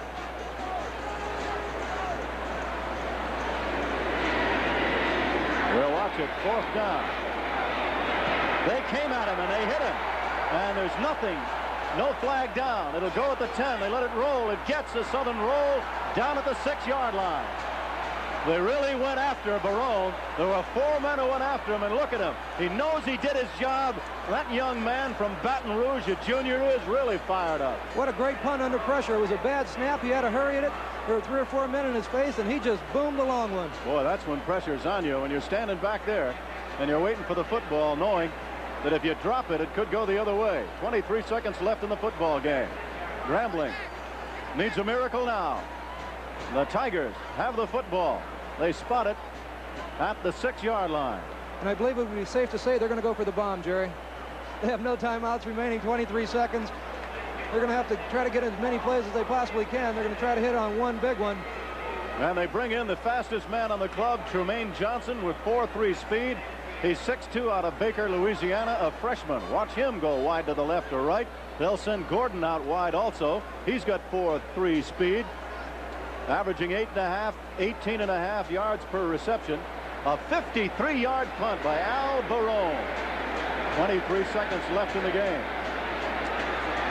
Ezel brings him out. He's going to have to throw it and throw it deep. Little flip pass out and incomplete, intended for Kenneth Sampson. And now the clock stops with 17 seconds remaining. 2nd and 10. The ball still. Southern's in their prevent defense. Their safety's about 40 or 50 yards downfield. They're going to give them all the short passes they want. They're just not going to let them throw the big bomb. They don't have time to move downfield on 5 and 10 or 15-yard passes. They have to get the big one. They have spotted the ball at the 21-yard line. A penalty on the play earlier moved it back from the 6 to the 21. With 17 seconds remaining, they go into what is known as the classic prevent defense. Everybody standing back. The 4 defensive backs, they got 5 of them in there now. Ezel ready to throw the football, goes for the bomb, length of the field toward Johnson. It's complete to Johnson at the 21-yard line, and he's down at the 27 seconds to go. Grambling is going to die hard. 7 seconds to go in the game.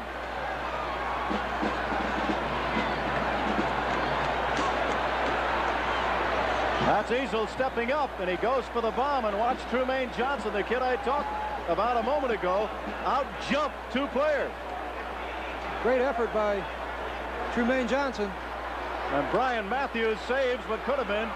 1 second to go. Will they get it off? They don't get the play off. Yes, they do. They get it off. He goes around the right side. He's hit and he's dropped.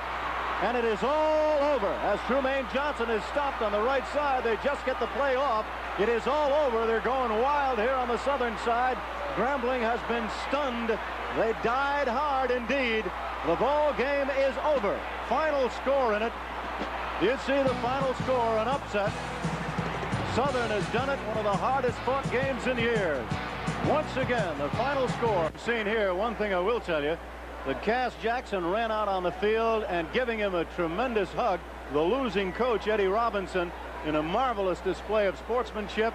And across the way, Cass Jackson is being mobbed on the field by writers and reporters. He is practically overcome with emotion, Bob Babbage. And this game was really what college football is all about. It sure was, Jerry. It was played between 2 fine schools and 2 great coaches. And they showed that not only are they great coaches, but they're great men and great individuals, that they could, after a hard-fought game, could come over there, congratulate each other, and say, hey, you did a better job than I did. And Cass Jackson, he really prepared his ball club for this game. I think it sort of caught Grambling off stride a little. I thought Grambling came in his game a little confident. They were gesturing toward a lot of the Southern players during warm-ups, figuring they're going to have an easy day, easy afternoon. But Southern came to play, and they really did play. There are some angry words being said out on the field now. There are some players across the way at about the 30-yard line that are trying to get into it, at least verbally. They're getting into it. Number 27, Jerry Gordon, with the binoculars on him across the way, is being pulled away from some of the white shirts and into a verbal exchange. The man who was injured in the game and who didn't see too much action later on, George Farmer, they're really going at it verbally, and cooler heads are trying to prevail. And it would be a shame here in the closing moments of what has been a great battle if some tempers got out of hand. And I think most of the coaches now are trying to separate those who would be popping off a little. And now we see a little action going on across the way. Culpepper is getting into it across the way, and there are some angry words being said and some people being pushed. And it is too bad, but one of the antagonists who is really popping off across the way is, I look to be, George Farmer. And 2 of his teammates are pulling him literally away. They don't want him to get into trouble. And he is really getting into it verbally. It's a shame, but they're now trying to push him back. And Jerry Gordon is going at it with number 5 across the way, James Davis. Wilson and Culpepper. It is an angry scene out there now. And you see the coaches are being interviewed with the photographers, but the real action is going on elsewhere. But this has been an explosive football game with emotions. It is for the bragging rights here in Louisiana. And Bob Babbage, we have seen quite an epic here tonight. We sure have, Jerry. It's been fantastic. The sad part about it is something like this has to happen after a great football game. We'll return, Bob, with more about this game in just one moment. Toward their dressing rooms, and cooler heads have prevailed. As we're going to show you some replays, we'll show you the Southern touchdown where Wilfred Charles outruns everybody. Watch the block by the tailback in front of him, as we will show you the replay of the score. One of the two touchdowns that Wilfred Charles scored. Remember, he was not with them earlier in the year because Southern had him out. He was out with an injury. He had a bad ankle, but he has recovered sufficiently, and he was one of the big factors in this game, Bob Babbage. He sure was. He didn't get a lot of yardage. But the ones that he did get were very important yardage, and those are the ones that put the points on the scoreboard. But Aaron Kent, who didn't play for a few weeks, has come on and had a great game blocking. That's Cass Jackson across the way, the winning coach, as he accepts the congratulations of Jeffrey Allen, a defensive back, and number 21, and they're going to have a ceremony here. Of course, number 21, who had such a great game, Michael Vaughn. The handshake going from George Farmer, who was injured, and they're going to hand him the trophy down below. And this, of course, is a very emotional moment for the winning team, and already the Grambling Tigers have gone into their dressing room, which is frankly a good thing because things were about to get out of hand. It's getting a little heated down there. It's sad to see something like that happen after such a fine football game, but these two teams are such large rivals, and this game is it's a classic, and I just guess the emotion was just too much. Grambling really wanted to go to that bowl. It was very important for them to get into the playoffs, and I think they just got a little carried away. They are giving the trophy away down on the field, and the celebration goes on there. And Cass Jackson, who has just done a great job in the 2 years he's been there, with a 4-7 season last year, and now, of course, losing 4 of their last 5, he finishes up 7-4, so he turned it all around this year. Here's the first touchdown of the game, and watch the blocking. Once again, it's Aaron Kent at the fullback, throwing the lead block right there, and it just springs Charles open. Makes a difference when you have a man with a little speed in there. It helps your running game out quite a bit. No question. Wilfred Charles now down below, accepting the congratulations for the outstanding game that he played. Remember, he'll be back next year. He's only a junior. Boy, he showed you something. He's 5'9". He gets the trophy, and he made it possible. He was the difference in this football game. He sure did. He played a whale of a football game when he had to. He carried for the tough yards, and I'll tell you can't take anything away from Aaron Kent. He's the one that made it all possible. All right, now let's watch the quarterback sneak. Number 10, watch how going over the top Ken Times, instead of going down deep underneath, submarining, he goes over the top, and Mike Williams, the quarterback, wisely followed his center and followed him low. He sure did. I think Times tried to leapfrog the center, and hopefully that he would get the quarterback and just stun him a little so his teammates could come in there, but it didn't work. He was playing against a pretty good center in there in Jeff Hudson, and Jeff's two-time all Southwestern Athletic Conference ball player, so he wasn't playing against a slouch.